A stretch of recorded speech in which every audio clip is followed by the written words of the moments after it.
Assalamualaikum warahmatullahi wabarakatuh. Waalaikumsalam. Kita akan masuk acara inti, yaitu kajian tematik yang nanti akan dibawakan oleh Dr. Nuswil Bernolian. Nah, cuma saya melihat Dr. Nuswil ini seperti melihat Pak Ali Hanafiah ya.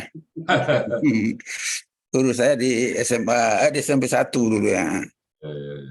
Saya jelaskan sedikit bahwa Dr. Nuswil ini baru saja mendapatkan doktor ya, jadi masih hangat, ya, masih hangat.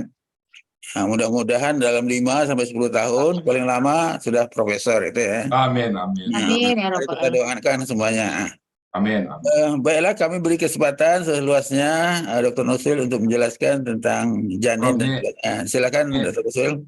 Ini pecah rekor, Prof. 166 orang peserta kita. Luar biasa. Alhamdulillah. Ini masih ada datang lagi. Silakan, Prof.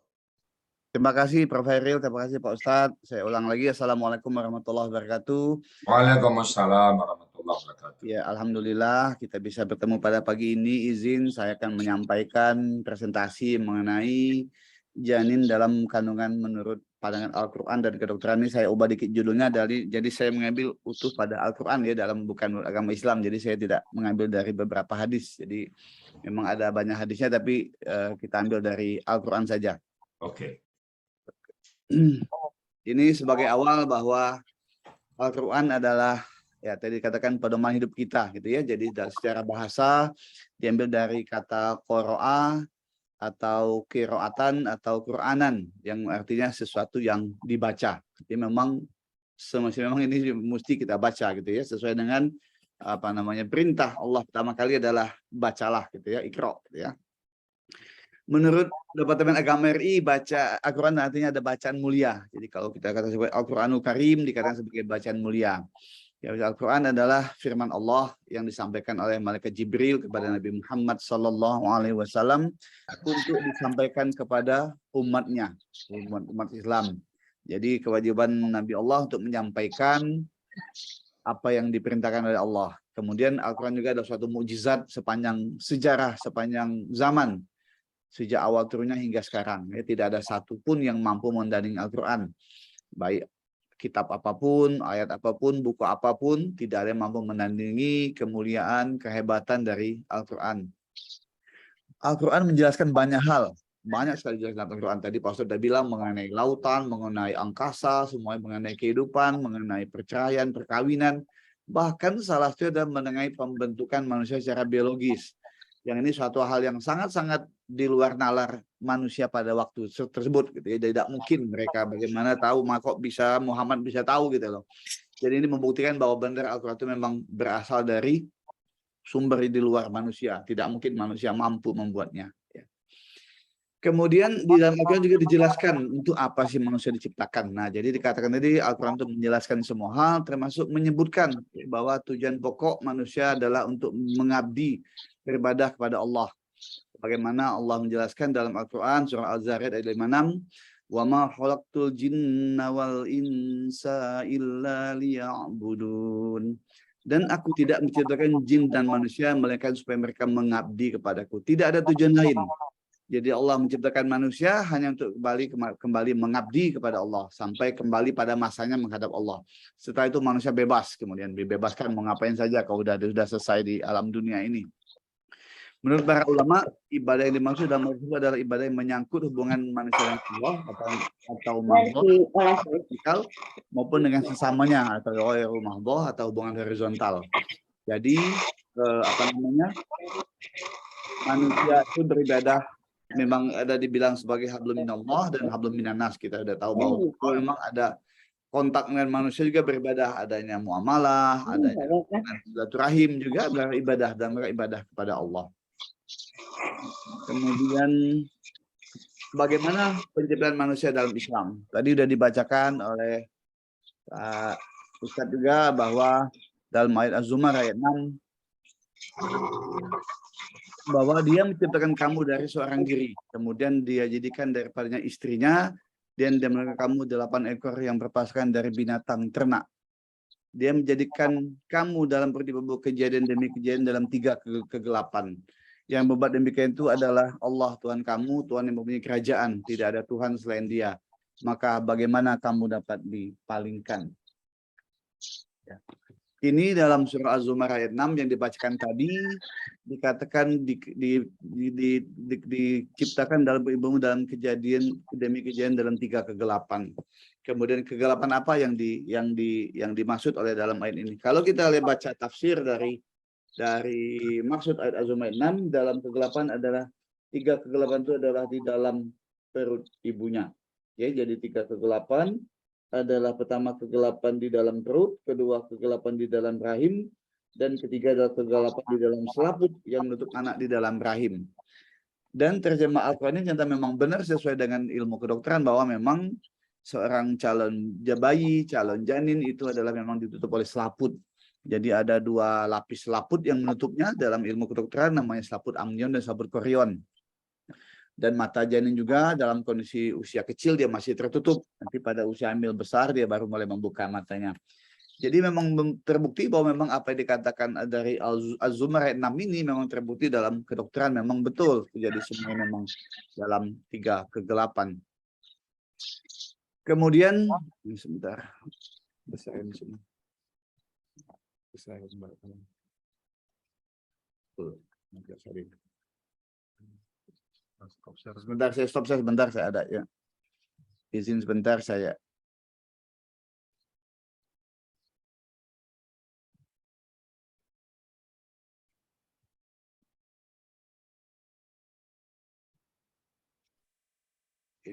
Apakah terlihat? Belum dok. Bentar. Share lagi.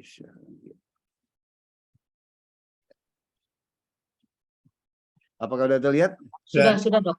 Baik, jadi kita lanjutkan kepada tadi Az-Zumar 6 kita ada surah Fatir ayat 11 ya. Bahwa dikatakan izin saya bacakan Bismillahirrahmanirrahim. Wallahu khalaqakum min turabin thumma min nutfatin thumma ja'alakum azwaja wa ma tahmilu min unsa wa la tad'u illa bi'ilmihi wa ma yu'ammaru min mu'ammarin wa la yuqadsu min umrihi illa fi kitab inna dzalika 'ala Allahi yasir. Dan Allah menciptakan kamu dari tanah. Itu jelas dikatakan surah Fatir 11. Kemudian dari air mani. Jadi ini awalnya dari Nabi Adam. Kemudian manusia berikutnya dari air mani. Kemudian dia menjadikan kamu berpasangan laki-laki dan perempuan. Dan tidak ada seorang perempuan pun mengandung dan tidak pula melahirkan, melainkan dengan sepengetahuannya. Dan sekali-kali tidak dipanjangkan umur seorang yang berumur panjang dan tidak pula dikurangi umurnya, melainkan sudah ditetapkan dalam kitab Lauhul Mahfuz. Sesungguhnya yang demikian itu bagi Allah adalah mudah. Nah, kalau kita lihat pada ayat ini memang jelas sekali, dari awal sekali manusia diciptakan ya, dari tanah, ya, dari Nabi Adam. Kemudian dari air mani. Jadi untuk generasi berikutnya dari air mani. Ya. Allah menciptakan juga berpasangan laki-laki dan perempuan dalam rangka juga untuk meneruskan keturunan manusia. Dan tidak ada seorang pun perempuan yang mengandung, melainkan dengan sepengetahuannya. Dan tidak ada juga perempuan yang melahirkan, melainkan dengan sepengetahuan Allah. Sungguh Allah mengetahui semuanya, Allah Maha mengetahui segala sesuatu. Kemudian masalah umur juga dijelaskan bahwa sebab kita semua sudah ditetapkan umurnya. Tidak boleh dipanjang-panjangkan, tidak boleh dipendek-pendekkan, semua sudah ada jatahnya. Dikatakan juga di dalam Az-Zumar ayat 6 tadi bahwa pada bulan keempat bahwa Allah menyuruh malaikat meniupkan ruh ke dalam tubuh kita, di mana itu sudah disebutkan mengenai rezekinya, ajalnya, segala macam, sehingga sudah ada ketetapan dari awal sekali. Ya. Sesungguhnya itu adalah hal yang sangat mudah bagi Allah, mudah sekali Allah. Ya, semudah Allah mengatakan jadi maka jadilah dia. Ya. Kemudian dalam surah Ar-Musalat, surah 7 ayat 20-21 dikatakan bahwa alam nakhluqukum mimma immahin faja'alnahu fi qararim makin. Bukankah kami menciptakan kamu dari air yang hina? Nah, jadi sebetulnya air mani dan air yang hina. Kemudian kami letakkan dia dalam tempat yang kokoh, tempat yang rahim. Nah, ini juga sekaligus sebenarnya membantah anggapan orang bahwa kalau kita mungkin dengan dikatakan, oh ini rahimnya lemah, peranaannya lemah, pada orang yang mengalami keguguran, mengalami prematur, dikatakan seperti itu dibantah oleh Allah. Dikatakan sebagai tempat yang kokoh, ya tempat yang kokoh. Jadi rahim itu tempat yang kokoh. Jadi tidak ada istilah lemah. Yang lemah adalah nanti kondisi janinnya, ya kondisi janin yang dibilang Allah juga dalam tempat lain, bahwa dikatakan memang ada ketidaksempurnaan. Nanti ada di belakang ayatnya, bahwa memang ada hamil yang sempurna, ada hamil yang tidak sempurna. Jadi kondisi hasil kehamilan yang tidak sempurna, bukan rahim yang lemah gitu loh. Jadi ini membantah anggapan kita selama ini. Tidak betul seperti itu. Allah mengatakan demikian, ya tidak mungkin salah, tidak mungkin tidak betul gitu ya, pasti benar. Jadi rahim adalah tempat yang kokoh. Nah, kalau kita lihat ini ternyata dunia pun mengakui ya. Jadi kalau kita berkeluarga, berbangsa, bernegara, ternyata kualitas manusia, kualitas kita jadi dokter, jadi akuntan, jadi polisi, jadi pejabat, jadi koruptor, semuanya sudah ditentukan sejak awal kehamilan. Dunia barat baru mengatakan belakangan ini nih, bahwa dikatakan majalah Time, bahwa what makes us good or evil, ya, bahwa memang apa yang bikin kita jahat atau jadi baik adalah kondisi otak dan kondisi dalam kandungan. Kemudian majalah Time juga mengatakan how the first 9 months shapes the rest of your life. Bagaimana kehidupan 9 bulan pertama menentukan sisa hidup kita. Jadi semua kehidupan kita jadi apa nanti semua berawal dari dalam kandungan. Kemudian majalah Time juga mengatakan, mengulas, meliput mengenai inside the womb. Bagaimana kondisi dalam kandungan itu sangat-sangat dibilang an amazing look at how we all begin. Ya, jadi bagaimana kondisi manusia diciptakan di dalam kandungan itu sangat incredible, sangat luar biasa gitu. Tidak mungkin ya bisa manusia melakukan hal seperti ini kalau nggak memang ada yang di atas manusia lagi gitu ya. Jadi ini semua ternyata sudah dijelaskan dalam Al-Quran. Jadi yang para ahli-ahli ini baru menemukan tahun-tahun belakangan, tapi Al-Quran sudah menjelaskan sejak awal sekali. Dikatakan bagaimana how the first 9 months shape the rest of your life. Nanti dikatakan pada ayat tadi bagaimana awal, nanti juga ada di belakang bagaimana awalnya dari nutfah segala macam itu sampai berkembang sampai menjadi seorang janin. Itu dalam 9 bulan pertama. Itulah menentukan kita jadi apa. Kemudian juga belakangan ada ilmu dari Profesor Becker bahwa mengatakan bahwa kehidupan manusia itu memang ditentukan dari awal di dalam kandungan. Kalau di dalam kandungannya baik, maka dia akan berkembang menjadi manusia yang baik. Tetapi kalau kehidupannya dalam kandungan tidak baik, maka dia juga akan berkembang menjadi tidak baik. Termasuk dalam hal menjadi penyakit. Jadi dia akan lebih besar risiko menderita penyakit tertentu seperti misalnya penyakit jantung, penyakit diabetes, penyakit hipertensi, itu semua bermula dari adanya kondisi yang tidak sehat di dalam kandungan. Jadi ini sangat sesuai, sangat mendukung yang sudah dijelaskan oleh Al-Quran selama beribu tahun yang lalu. Ya, ini dalam proses penyertaan secara ringkas ya. Jadi awalnya terjadi pembuatan sel telur ya di dalam indung telur namanya atau ovarium. Jadi wanita mempunyai 2 indung telur, sebelah kanan dan sebelah kiri. Kemudian setiap kali mulai terjadinya haid, itulah mulai proses dibentuknya sel telur. Ini kalau kita lihat gambar ini adalah awal sekali haid pertama, itu mulai dibentuk sel telur, kemudian makin hari makin berkembang, makin besar, menjadi folikel dominan namanya, folikel de Graaff. Nanti pada waktu dia masa subur, pada hari ke-14 perkiraan, kalau siklusnya teratur 28 hari, dia akan pecah, akan mengalami ovulasi kita bilang. Ovulasi ini adalah keluarnya sel telur dari indung telur sebagai untuk proses dimulainya suatu kehamilan. Sel telur yang pecah atau ovum yang pecah ini akan ditangkap oleh saluran telur yang bagian fimbre, bagian ujung kayak lengan. Memang diciptakan Tuhan kayak bentuk seperti tangan, seperti tangan mencari gitu ya, menangkap sel telur ini. Kemudian akan ditempatkan di bagian yang paling lebar dari saluran telur ini. Saluran telurnya agak panjang, sekitar 7-11 cm panjangnya. Dia akan diletakkan di bagian ampula namanya. Di bagian ampula, di bagian ini dia akan menunggu datangnya sperma. Jadi kalau pada waktu masa subur ini suami istri berhubungan, sperma akan masuk dari daerah serviks, masuk ke dalam saluran, kemudian akan bertemu dengan ovum atau sel telur di daerah ampula tadi, maka akan terjadilah fertilisasi atau pembuahan. Jadi fertilisasi pembuahan terjadi pada daerah ampula ini. Nah, proses ini yang tidak kasat mata, tidak diketahui, tidak sadar ada apa sama sekali ya. Jadi yang orang pun tidak tahu, jadi bahwa ternyata di dalam tubuhnya sudah mulai terjadi proses pembuahan. Terjadi pertemuan antara sel sperma dengan sel telur, di mana inti sel sperma akan membuahi inti sel telur, terjadi pembelahan sel menjadi 2 sel. Kemudian juga nanti 2 sel menjadi 1 sel, kemudian membelah menjadi 2 sel pada hari kedua, kemudian hari ketiga menjadi 4 sel, berikutnya sampai 8 sel, 16 sel, 30 sel, terus berkembang sampai nanti hari ke-5 dan sebagainya. Kemudian terbentuk rongga menjadi suatu kayak kista yang namanya ada early blastosis atau kista dari sel blast yang masih tahap awal. Kemudian hari ke-6 ke-7 berkembang menjadi stadium lanjut dari blastokista ini, kemudian akan terjadi penanaman atau implantasi atau nidasi pada hari ke-8 sampai 9 sejak terjadi fertilisasi.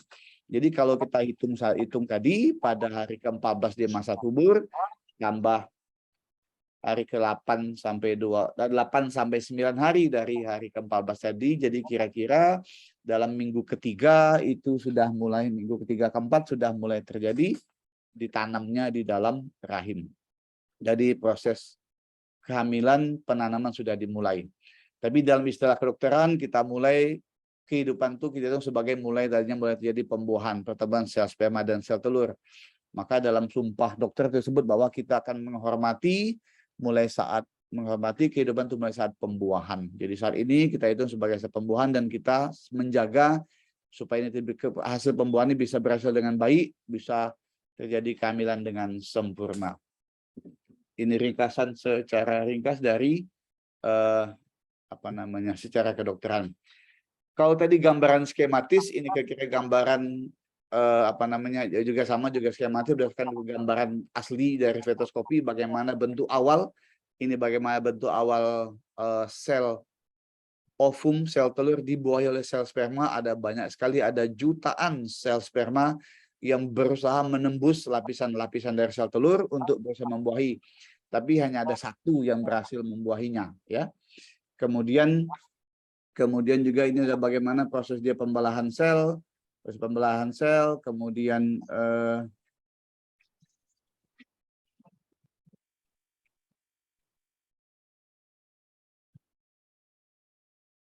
ini bagaimana proses pembelahan sel bentuknya blastokista tadi sampai dia tumbuh seperti ini ya, bentuk ini membentuk ini awalnya tunas manusia, pada terbentuk tulang belakang udah mulai kelihatan. Ini kita bilang sebagai yolk-sac ya, ini calon tali pusat, ini mulai terbentuk nih proses manusia. Ini adalah yolk-sac yang memberi makan manusia sebelum ada plasenta. Ini adalah mata mulai terbentuk, ini proses telinga mulai terbentuk, membesar, memanjang, mulai tangannya ini tunas tangan dan mulai tumbuh jari-jari ya, ini tali pusat. Makin sempurna dia, ya makin jelas bentuknya ya seperti kita lihat. Mulai dari awal sampai tadi dibungkus daging, dibungkus tulang, dibungkus daging sebagainya sampai ditiupkan ruh sampai menjadi seorang janin. Ya, seorang janin. Jadi kalau dalam bahasa medis, janin itu kita bilang mulai usia hamil 8 sampai 10 minggu. Jadi di atas 8 dan 10 minggu kita bisa sebagai janin, kemudian di bawah 8 10 minggu kita bilang sebagai embrio atau mudigah, atau kalau bahasa Arabnya sama tuh mudroh gitu ya, sama jadi bahasa mengambil dari bahasa Arab, mudigah itu dari mudroh. Nah, kemudian tadi dibacakan Pak Ustadz surah Al-Mu'minun surah ke-23 ayat 12-14, izin saya bacakan lagi. A'udzubillahi minasyaitonirrajim. Walaqad khalaqnal insana min sulalatin min tin. ثم جعلناه نطفة في قرار مكين ثم خلقنا النطفة علقة وخلقنا العلقة مضغة فخلقنا المضغة عظاما فكسونا العظام لحما ثم أنشأناه خلقا آخر Fatabarakallahu ahsanul khaliqin. Ayat 12. Dan sesungguhnya kami telah menciptakan manusia dari suatu saripati yang berasal dari tanah. Jadi memang kayaknya memang dari awal sekali memang seperti itu. Jadi kalau ilmu kita belum nyampe, memang kita belum tahu. Memang awalnya jangan-jangan memang dari sel sperma juga memang dari saripati dari tanah. Dan kemudian kami jadikan saripati itu air mani yang disimpan dalam tempat yang kokoh atau rahim. Kemudian air mani itu kami jadikan segumpal darah. Lalu segumpal darah itu kami jadikan segumpal daging. Dan segumpal daging itu kami jadikan tulang belulang. Lalu tulang belulang itu kami bungkus dengan daging. Kemudian kami jadikan dia makhluk yang berbentuk lain. Maka maha sucilah Allah, pencipta yang paling baik. Nah, zaman Nabi dulu orang nggak tahu, taunya manusia itu ada daging, ada darah gitu ya, ada tulang, tetapi nggak tahu awal kejadiannya. Allah menciptakan manusia nyata dengan proses ya seperti ini. Dikatakan dalam terjemah Az-Zumar 6 tadi, jadi mereka dalam waktu 40 hari, 40 hari, 40 hari. Jadi awalnya masa dibungkus dalam waktu 40 hari. Jadi sudah dijelaskan juga, jadi ayat-ayat dalam Al-Quran itu memang saling berkaitan, saling menjelaskan. Jadi yang suatu hal tidak ada dalam satu ayat, mungkin kita bisa cari penjelasan dalam ayat-ayat yang lain. Saripati atau salal, yang manusia itu berasal dari saripati panas, saripati tanah, nutrien dan mineral berasal dari makanan yang dimakan oleh manusia, baik berupa tumbuh-tumbuhan maupun hewan, di mana keduanya juga berasal dari tanah. Oke, jadi semuanya tumbuh.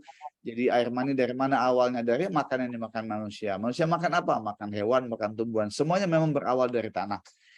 Apabila saripati atau elemen-elemen tanah ini berkumpul pada kantong mani, maka akan menjadi air mani. Dengan demikian, pada hakikatnya manusia itu berasal dari intipati yang berasal dari tanah. Kemudian pandangan Islam tadi Al-Mu'minun ayat 12, manusia itu berasal dari saripati panah, manusia adalah keturunan Nabi Adam yang diciptakan dari tanah. Sperma atau ovum yang menjadi cikal bakal juga berasal dari saripati makanan berasal dari tanah. Menurut kedokteran bahwa saripati tanah adalah nutrien dan mineral berasal dari makanan yang dimakan oleh manusia baik berupa tumbuh-tumbuhan maupun hewan, di mana semuanya berasal dari tanah. Misalnya protein, ada zat pembangun dan pemelihara sel-sel jaringan tubuh. Sumber protein mana? Dari telur, dari ikan, dari daging, pangan hewani, serta kacang-kacangan dan biji-bijian, pangan nabati. Dari mana sumber mereka? Juga dari tanah asalnya. Ya. Untuk kesehatan sperma dan ibu hamil sangat membutuhkan suplemen vitamin dan mineral. Contohnya asam folat, zinc, ya, kalsium, selenium, semua sangat dibutuhkan untuk perkembangan janin di dalam kandungan. Kemudian nutfah, ya tadi disebut nutfah, kata nutfah dan Al-Quran itu disebut sebanyak 12 kali. Kata nutfah diartikan dengan air mani. Menurut Al-Shawkani, kata nutfah secara terminologi berarti tetesan, yaitu sesuatu yang sedikit, dengan kata lain adalah nutfah adalah setetes air mani. Semburan air mani dari setiap ejakulasi mengandung antara 200 sampai 300 juta sperma. Jadi banyak sekali, untung hanya satu yang jadi. Ya, kalau jadi semua nggak bisa kita bayangkan. Udah diatur oleh Tuhan. Jadi dari 200 juta hanya satu saja yang berhasil membuahnya. Sedangkan yang dapat sampai mengikuti proses senyawa hanya sekitar 0,05% dari jumlah tersebut. Dan hanya satu saja yang bisa bersenyawa dengan ovum, yang selanjutnya membentuk zigot sebagai cikal bakal menjadi bayi. Pertemuan ini mengakhiri fase nutfah. Jadi sperma, ada kepalanya, ada lehernya, ada ekornya, yang semuanya bermanfaat. Ya, ada ekor untuk menggerakkan leher, untuk mengarahkan kepala kemana, dan kepala sperma dalam mengandung inti genetik atau DNA yang akan membuahi sel telur nantinya. Kemudian dalam surah Yasin ayat 77 Allah mengatakan, A'udzubillahi minasyaitonirrajim. Awalam yarau insanu anna khalaqnahu min nutfatin fa iza huwa khasimun mubin. Dan apakah manusia tidak memperhatikan bahwa kami menciptakannya dari setitik air mani, maka tiba-tiba ia menjadi penantang yang nyata. Ini Allah mengingatkan kita bahwa kita tuh sebenarnya hina sekali, hanya dari air mani yang sangat hina, kok tiba-tiba jadi manusia sehat sempurna dan dia kok mau menantang Allah gitu. Maka tiba-tiba ia menjadi penantang yang nyata. Sungguh tidak bersyukurnya manusia gitu ya. Dari awal Allah selalu mengingatkan nih, yang selalu kita baca Yasin, tapi kita mungkin lupa pada itu bahwa artinya ada seperti ini, bahwa kita adalah hina sekali. Tapi mengapa kita mau masih bersombong, masih menantang Allah gitu ya? Merasa kita adalah segala, itu adalah sangat-sangat takabur. Allah sangat benci pada orang yang sombong dan takabur ya. Nah, kita kembali kepada ringkasan tadi bagaimana awalnya pada hari pertama ada fertilisasi tadi. Nanti kita akan ulang-ulang beberapa kali kondisi ini. Pada awal sekali sel sperma yang banyak sekali, ada puluhan juta, jutaan, mungkin ratusan ribu yang mendekati sel telur. Hanya ada satu yang berhasil menembus. Beberapa lapisan ini akan selesai membuahi sel telur. Ya. Terjadi pembelahan sel, terjadi pembelahan sel lagi, kemudian mulai terbentuk yang tadi blastokista pada tahap awal. Kemudian membentuk beberapa lapisan ya, mulai ditanamkan nempel ini lakukan sebagai calon untuk memberi darah pada calon janin sampai ya dia ditanamkan ini pada 10-11 hari pasca ovulasi. Jadi antara 8 sampai 9 atau 10-11 hari mulai ditanamkan. Jadi ada perbedaan beberapa waktu, maka ada beda-beda antara pas ada orang yang kok saya terlambat 2 bulan kok hamil saya baru 1 bulan, ini terjadi karena perbedaan pada waktu ditanamnya di dalam dinding rahim, beda waktunya, sehingga beda juga perkembangannya. Ini mulai ditanam nih, benar-benar mulai tumbuh di dalam dinding rahim. Allah juga sudah mengatur yang pada awalnya dinding rahim itu tipis, tapi berhubungan dengan makin berkembangnya waktu, makin tebal dinding rahim sehingga akan menjadi siap untuk menampung hasil pembuahan tadi. Kalau dindingnya tipis sepanjangan, ini hasil pembuahan tidak bisa nempel di dalam rahim. Allah sudah mengatur dengan sistem hormon, dengan sistem biomolekuler bahwa dinding rahim akan menebal, kelenjarnya akan aktif, mengeluarkan sekret segala macam sehingga dinding rahim akan siap untuk ditempeli oleh embrio yang sudah siap untuk menempel. Nah, kemudian juga perkembangannya mulai ke hari kita lihat ya bagaimana ini semua diketahui diteliti oleh manusia. Hari ke-15 mulai terbentuk yang namanya lateralisasi, kemudian hari ke-16 namanya gastrulasi, pembentukan beberapa lapisan-lapisan, hari ke-17 ya, kemarin ke-18. Jadi hari ke hari yang wanita pun tidak sadar bahwa dalam badan dia sudah berlangsung proses penciptaan manusia sebagai generasi penerus. Yang tahunya nanti nunggu terlambat tespek, oh baru tahu kalau hamil. Sebetulnya kalau tahu dia begitu hamil itu sudah dia begitu tespek positif, terus hamilnya sudah usia 4 sampai 5 minggu. Maka kadang-kadang wanita juga heran, kok saya menikah baru 1 bulan, kenapa saya hamil sudah 5 minggu? Kenapa saya baru menikah 1 bulan, kenapa hamil saya sudah 6 minggu? Bahwa sebetulnya proses terjadinya kehamilan sudah dimulai sejak ovulasi hari ke-14 haidnya. Jadi begitu jadwal haid dia itu bulan depannya, sesungguhnya dia sudah hamil sekitar 1 sampai 2 minggu. Sehingga itu menjawab keraguan mengapa dia kayaknya lebih besar hamil dibanding usia pernikahan dia. Kemudian juga mulai sama ya, mulai terbentuk hari ke-29 ya, mulai terbentuk nih bagaimana tunas manusia, mulai terbentuk cikal bakal manusia seperti masih kayak makhluk apa gitu ya. Kita semua seperti ini awalnya. Jadi yang namanya gagah, namanya apa, semua awal seperti ini. Tidak ada manusia yang tidak melewati ini, kecuali Nabi Adam gitu ya. Semua melewati proses seperti ini. Bagaimana pembentukan usus, bagaimana pembentukan ini embrio dan sebenarnya ini diperbesar ya, seperti dalam kafum, dalam rongga dia tidak ada 2 lapis tadi saya katakan. Ini lapis pertama di lapisan amnion, kemudian yang lebih besarnya lapisan korionnya. Ini adalah namanya rongga korion, isinya air ketuban. Jadi dia berada dalam 2 lapisan, ya, dalam 2 lapisan. Kemudian adanya hernia pada hari ke-36, mulai terbentuk wajah pada hari 37, membentuk otot-otot pada hari 38, kemudian membentuk bagian dalam usus ya, segala macam organ dalam pada hari ke-39. Kemudian pada hari ke-43 mulai lihat terbentuk tunas tangan nih, kita lihat ini tulang kemaluan, ini tulang tangan, ini jari-jari tangan mulai terbentuk ya. Kemudian hari wajah makin disempurnakan hari ke-44.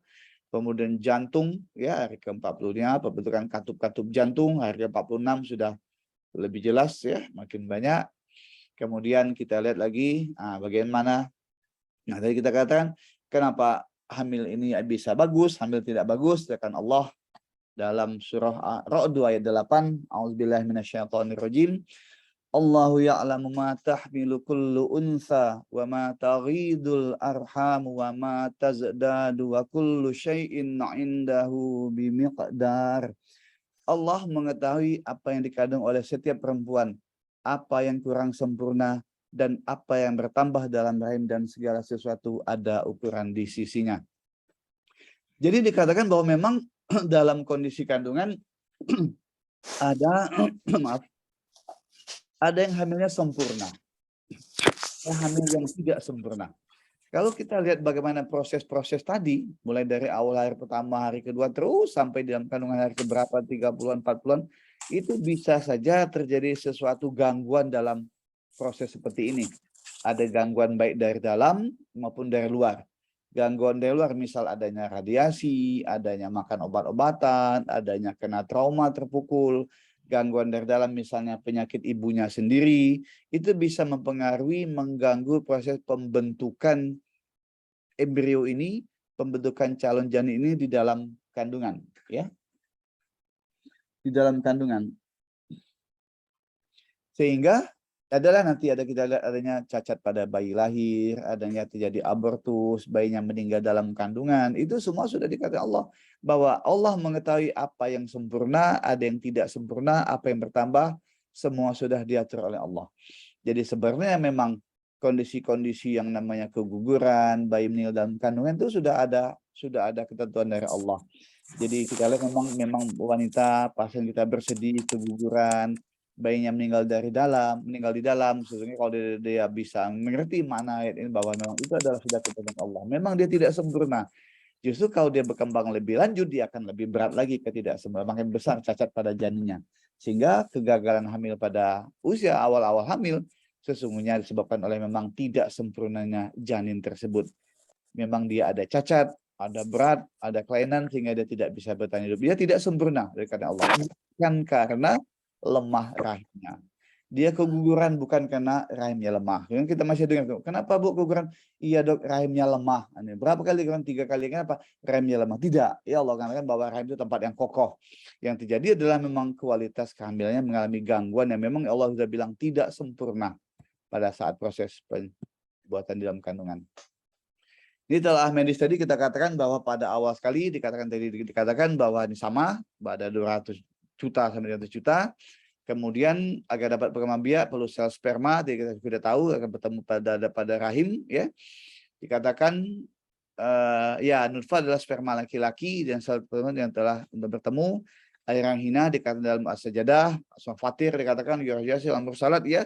Tempat kokoh juga disebut dalam azumah dan al-mursalat tadi. Jadi memang tempat kokoh, jadi bukan yang rahimnya yang lemah, ya. Kemudian alaqah, ya, atau alaqah berasal dari alaka yang berarti tergantung, ya. Nanti mohon koreksi Pak Ustadz kalau ada yang memang keliru, mohon maaf ya. Alaqah adalah sesuatu yang melekat atau bergantung pada sesuatu yang lain. Alaqah juga dapat diartikan dengan segumpal darah, ya. Proses alaqah adalah proses perkembangan janin yang telah melalui masa nutfah, masa pembuahan selama kurang lebih 7 hari setelah pertemuan sel sperma dan ovum, dilanjutkan dengan perubahan-perubahan. Ia membentuk gumpalan darah beku dan menempel pada dinding rahim. Ini contoh pada gambarnya. Kalau kita lihat pada awal-awal tadi, pada beberapa gambar di atas, dan saya kembali kapan juga lihat dia bergantung, nempel, atau gambar ini ada bergantung tuh, ini udah bergantung tuh menempel dalam dinding rahim. Ini sudah proses sebagai suatu alaqah. Ini sudah adanya suatu kayak namanya blastokista atau tempat dia bergantung, menempel. Jadi Allah sudah menyebutkan dalam Al-Quran dalam kata-kata alaqah, tapi manusia baru menemukannya sekian ribu tahun kemudian. Benar ternyata Al-Quran bilang seperti itu. Al-Alaq ayat 2 katakan, A'udzubillahi minasyaitonirrajim. Iqra bismi rabbikal ladzi khalaq, khalaqal insana min 'alaq. Nah, disebut ini bahwa alaq, bahwa dia ada segumpal darah gitu ya. Jadi alaqah memang awalnya segumpal darah, memang dikatakan juga segumpal darah itu dia akan menjadi tergantung gitu loh. Ya, tergantung seperti sesuai dengan ilmu kedokteran yang kita ketahui kemudian, ya.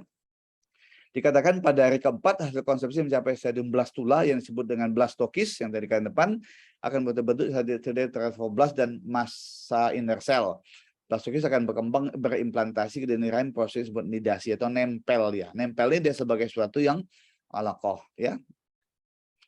Kemudian ini tadi juga alaqah suatu melekat atau bergantung. Surah Al-Hajj ayat 5, kemudian dari segumpal daging yang sempurna kejadian dan tidak sempurna agar kami jangan pada kamu. Ada juga surah Al-Hajj ayat 5. Ya, kemudian kalau surah Al-Qiyamah, iman itu menjadi segumpal darah, lalu Allah menciptakannya dan menyempurnakan. Jadi banyak sekali dalam Al-Quran proses-proses penciptaan manusia, gitu ya. Yang memang kita lihat dia berkaitan satu sama lain. Ya, dari satu ayat akan menjelaskan ayat yang lain. Satu ayat akan mengeluarkan ayat yang lain. Ya. Ini juga sama tadi, dia akan membentuk, dia akan berimplantasi dalam proses nidasi ya seperti ini. Kemudian mudghah dalam bahasa Arab artikan dengan seonggok daging yang dikunyah, sebetulnya artinya. Ini dalam buku Pak Hamdan ya. Periode mudghah dapat dikatakan sebagai proses perubahan pada minggu keempat, di mana pada masa itu terjadi pengembangan otak dan saraf, serta pembentukan telinga, mata, dan lainnya. Seperti tadi kita lihat pada gambar depan. Pada hari kesekian, sekian mulai proses pembentukan mata, telinga. Sedangkan periode alaqah berakhir pada hari yang ke-24-25 dari persenyawaan, kemudian pada hari ke-26 menjadi mudghah ya. Jadi sesuai dengan proses yang di depan tadi. Al-Quran surah Al-Hajj ayat 5, a'udzubillahi minasyaitonirrajim. Tsumma min mudghatin mukhallaqatin wa ghairi mukhallaqatin linubayyina lakum.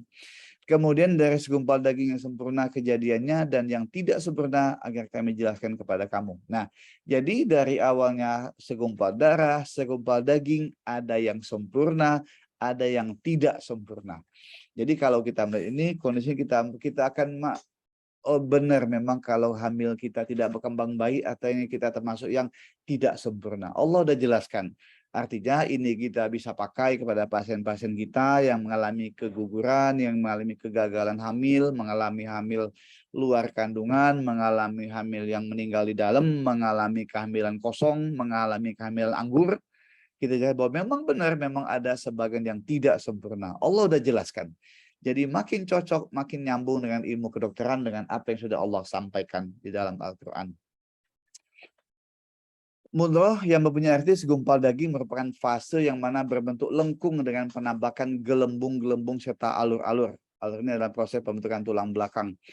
Ketika nutfah dari hadits riwayat Muslim, ketika nutfah telah lewat 42 malam dari penciptaan, Allah Ta'ala mengirimkan malaikat untuk membentuknya dan menciptakan pendengaran, penglihatan, kulit, otot, dan tulang. Kemudian malaikat bertanya, ya Allah, ini akan dijadikan laki-laki atau perempuan, dan Allah memutuskan apa yang dikehendakinya. Ya. Hadis riwayat Muslim. Periode alaqah berakhir pada hari yang ke-45, kemudian 26 menjadi mudghah tadi. Ya. Ini juga pada menurut kedokteran, pada periode embriogenik atau periode organogenesis terjadi dari minggu ketiga hingga 8 perkembangan. Dan merupakan waktu ketika masing-masing 3 lapisan benih, yang tadi 3 lapis, ektoderm, mesoderm, inoderm, membentuk sejumlah jaringan dan organ tertentu. Kemudian pada akhir periode embrionik, sistem organ utama telah terbentuk, membuat ciri-ciri utama bentuk tubuh luar dapat dikenali pada akhir bulan kedua. Kemudian ada namanya lahm dan izam. Ya. Tahap pertama selanjutnya adalah proses pembentukan tulang dan daging pembalutnya. Al-Quran telah menyebutkan tahapan-tahapan tersebut yang bermula dari pancaran sperma, pertemuan sperma dan setelur, pembentukan zigot dan organ peranakan perempuan, pengembangan embrio, sampai bentuk organ hingga dititipkan ruh ke dalam janin. Dalam kajian embriologi pun semua dibahas, diteliti, dan diperbincangkan kecuali masalah ruh. Jadi manusia tidak bisa yang satu itu. Sungguh sudah bukti bahwa kita semua ikut, tetapi tidak bisa, tidak tahu kita. Ini lihat ini gambarnya adalah bagaimana kita memakai alat fetoskopi, alat suatu kamera bisa mengintip kondisi janin dalam kandungan. Ini juga sama nih. Kita memakai USG, memakai namanya HD, ya. Memakai HD yang bisa melihat bentuk janin dalam ukuran sebenarnya dan bentuk seasli seperti ini. Ini sudah bentuk janin, ini masih embrio, maaf, embrio ini bentuk janin bawah. Bagaimana kondisi janin dalam perut ibunya kita bisa intip tuh memakai alat namanya fetoskopi. Tapi tidak ada ilmuwan yang bisa mengintip kapan ruhnya boleh dititipkan, tidak ada yang tahu. Itu masih menjadi rahasia Allah sampai saat ini, tidak ada yang tahu. Ya. Kemudian dalam pandangan Islam, lalu kami mengubahkan pula mudghah itu menjadi izam, dan kemudian kami membalutkan izam dengan daging. Surah Al-Mu'min ayat 14. Kemudian Al-Baqarah ayat 289, dan lihatlah kepada tulang-tulang keledai itu, kemudian bagaimana kami menyusunnya kembali, kemudian kami menutupnya dengan daging, maka tatkala telah nyata kepadanya bagaimana Allah menghidupkan dalam mati, dia berkata, saya yakin bahwa Allah Maha Kuasa atas segala sesuatu. Dalam dunia kedokteran, pada paruh kedua periode embrionik, penampakan manusia dari embrio muncul. Neuroperiode menutup, kemudian segmentasi tidak kita lihat, kemudian konvarim menjadi kepala seperti manusia. Ekstremitas atas bawah mulai memanjang, mulai tumbuh, jari tangan mulai berkembang, jari kaki berkembang, ya. Kemudian ini minggu ke-8 mulai terbentuk nih. Kemudian mata, telinga mulai terlihat usia 16 minggu, mulai ruh itu ditiupkan, ya. Dalam Al-Isra ayat 18 Allah berfirman, "A'udzubillahi minasyaitonirrajim. Wa yas'alunaka 'anir ruh. Qulir ruhu min amri rabbi. Wa ma utitum minal ilmi illa qalila." Dan apabila mereka bertanya kepadamu tentang ruh, katakanlah ruh itu termasuk urusan Tuhanku. Sedangkan kamu diberi pengetahuan hanyalah sedikit. Jadi sampai saat ini pun Allah udah bilang ini benar terbukti kita akan bisa menjangkau mengenai ruh itu. Tidak akan bisa kita mengetahui bagaimana ruh itu bentuknya seperti apa. Kita hanya bisa tahu kalau apa yang dijelaskan oleh Al-Quran dan oleh hadis, gitu ya. Ada ahli belum bisa mengetahui bahwa walaupun pakai alat canggih mau ngintip-ngintip ke dalam kita, dia belum bisa ketemu juga kapanlah ruh ditiupkan, bagaimana bentuknya, tidak ada yang tahu. Ya, kita tahu hanya dari hadis bahwa dia hari ke 160 ya, bulan keempat mulai ditiupkan. Ini kalau kita lihat ringkasan secara skematis bagaimana mulai awal-awal terjadi pada minggu ke minggu dari proses penciptaan janin. Tadi saya katakan janin itu kita katakan janin kalau di atas 8 minggu atau di atas 10 minggu ada yang katakan. Jadi kalau udah mulai sempurna bentuknya. Di bawah 8-10 minggu masih namanya suatu embrio atau mudigah ya. Nah, jadi periode minggu pertama mulai dari pembelahan, minggu kedua mulai menempel, minggu ketiga mulai ada bentuk nih, minggu keempat mulai terus dibentuk. Nah, inilah makanya terjadi beberapa kelainan-kelainan yang dapat ditemukan pada kehamilan. Jadi bentukan susunan saraf pusat yang warna hijau ini mulai terjadi pada awal sekali pada minggu ketiga, di mana ada gangguan pada minggu ketiga dan tentunya akan terjadi gangguan pada saraf, yaitu kelainan suatu retardasi mental. Jadi ada lahir dengan gangguan mental, keterbelakangan mental. Terjadi pada gangguan pada awal-awal minggu seperti ini. Ada gangguan neural tube defect, adanya lahir tanpa tempurung kepala. Adanya lahir dengan adanya otaknya menonjol keluar. Adanya lahir bayi dengan adanya tonjolan pada pinggangnya, yang namanya spina bifida. Itu terjadi gangguan defek ketidaksempurnaan pada awal minggu ketiga, 4, dan sebagainya. Kemudian jantung mulai terjadi, lihat ada usia 6 jantung udah mulai terbentuk sempurna, kita udah melihat denyut jantung mulai hamil ke 5 minggu, tapi gangguan-gangguan pada mulai periode 3 minggu mulai terjadi gangguan jantung. Ada yang namanya truncus arteriosus, namanya gangguan katup jantung, ASD/FSD, terjadi gangguan pada awal-awal seperti ini. Ya, kemudian juga sama tangan dan kaki juga, gangguan tangan kaki, tidak kesempurnaan tangan kaki terjadi mulai pada minggu keempat kehamilan. Bibir sumbing kita lihat mulai terjadi gangguan pada proses minggu kelima. Jadi gangguan mulai terjadi awal sekali minggu kelima udah mulai gangguan tuh, sehingga dia tidak bisa menyatu bibir atas yang terjadi sumbing. Yang kita tahunya nanti kada lahir atau dalam kandungan bisa kita yang dari bibir sumbing ya. Itu juga telinga, mata, gigi, langit-langit, kelamin semua bisa terjadi gangguan pada awal-awal hamil seperti ini. Jadi dikatakan memang betul bahwa ada yang sempurna, ada yang tidak sempurna. Ya, dikatakan tadi ini seperti dikatakan dalam surah Ar-Ra'd tadi kita bacakan di depan bahwa memang ada Allah mengetahui apa yang dikandung dalam setiap perempuan dan apa yang kurang sempurna, apa yang pertama dalam rahim, sudah kita bacakan di depan tadi. Ayat ini menjelaskan bahwa Allah mengetahui apa yang dikandung, baik laki-laki maupun perempuan, kembar atau tidak, panjang pendek usianya, cacat atau tidak, semua ada. Sudah ada Allah mengetahui. Jadi Allah memang benar-benar mengetahui segala sesuatu. Memang Allah yang menciptakan, Allah yang menentukan semuanya, ya. Ini sebagai awal tadi ringkasannya, jadi ayah sperma, ibu sel telur, terjadi pembuahan ya atau nutfah, jadi segumpal darah atau alaqah, kemudian segumpal daging atau mudghah, kemudian fase izom terbentuknya tulang, ditentukan terus serta 4 ketentuan menyangkut takdir, rezeki, kematian, amal ibadah, kecelakaan dan kebahagiaan pada saat ini, ya. Kemudian perkembangan janin itu yang menentukan bagaimana ke depannya. Jadi masa ke depan anak-anak nanti bagaimana dimulai. Jadi kualitas suatu bangsa tentunya ditentukan oleh kualitas anak-anak zaman sekarang sebagai generasi penerusnya. Kualitas anak zaman sekarang ditentukan oleh kualitas janin di dalam kandungan ibunya.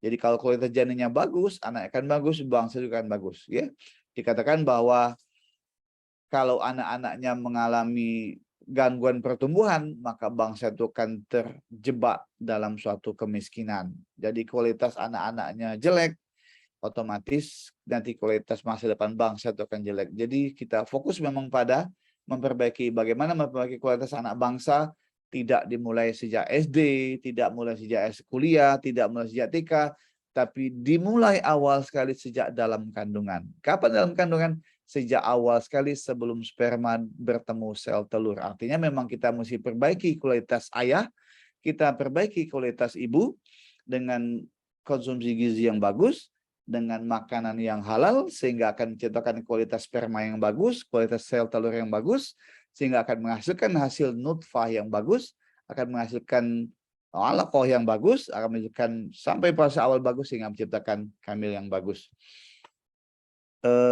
Ini mungkin ini saya tadi bilang fetoskopi tadi, bagaimana fetoskopi, bagaimana janin di dalam kandungan tuh, lihat kita intip ya, ini bergerak-gerak dia dalam kandungan seperti ini ya. Kemudian mohon maaf sebentar, saya ada film sebetulnya, sebentar ya, ada film misalnya ringkasan tadi, kok nggak ada ya. Sebentar, mungkin sambil saya siapkan, mungkin Pak Ustadz saya cukupkan dulu, nanti kalau ada saya akan sampaikan filmnya seperti ini. Terima kasih. Wassalamualaikum warahmatullahi wabarakatuh. Waalaikumsalam warahmatullahi wabarakatuh. Luar biasa. Satu kata dari saya, Prof. Barakallahu ahsanul khaliqin. Terima kasih ilmu.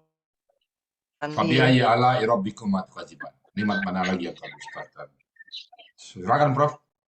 Baik, terima kasih. Kita sudah sama-sama dengarkan. Yang alhamdulillah kita dapat lebih paham, lebih jelas. Dan kemudian kita masuk ke kalau ada hal-hal yang masih perlu dipertanyakan, ya. Cuma di kolom chatting sudah ada 2 pertanyaan setidaknya saya lihat tadi. Jadi yang pertama dari Prof. Hanafi, ya. Nah, jadi tadi diceritakan bahwa ada sekali ejakulasi ada 300.000 sperma, gitu ya. Nah, cuma yang berhasil masuk ke dalam ovum hanya 1. Nah, jadi sperma yang kuat dan berhasil itu hanya 1. Jadi mohon penjelasan lagi Dr. Nuswil gitu.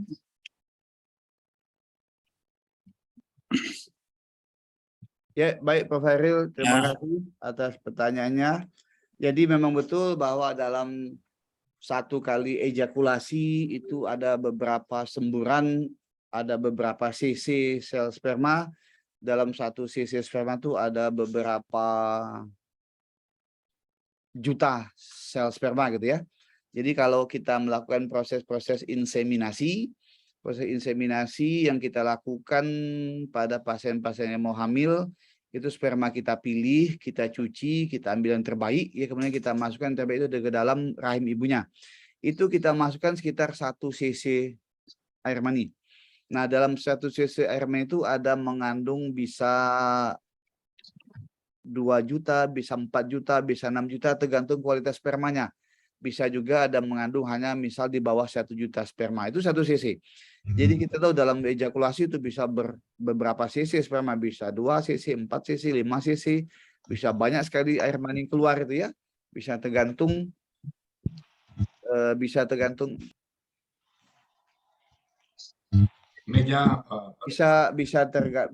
dari berapa banyak spermanya. Nah, jadi kalau memang dalam 1 ejakulasi memang betul dikatakan mengandung 200 sampai 300 juta sel sperma.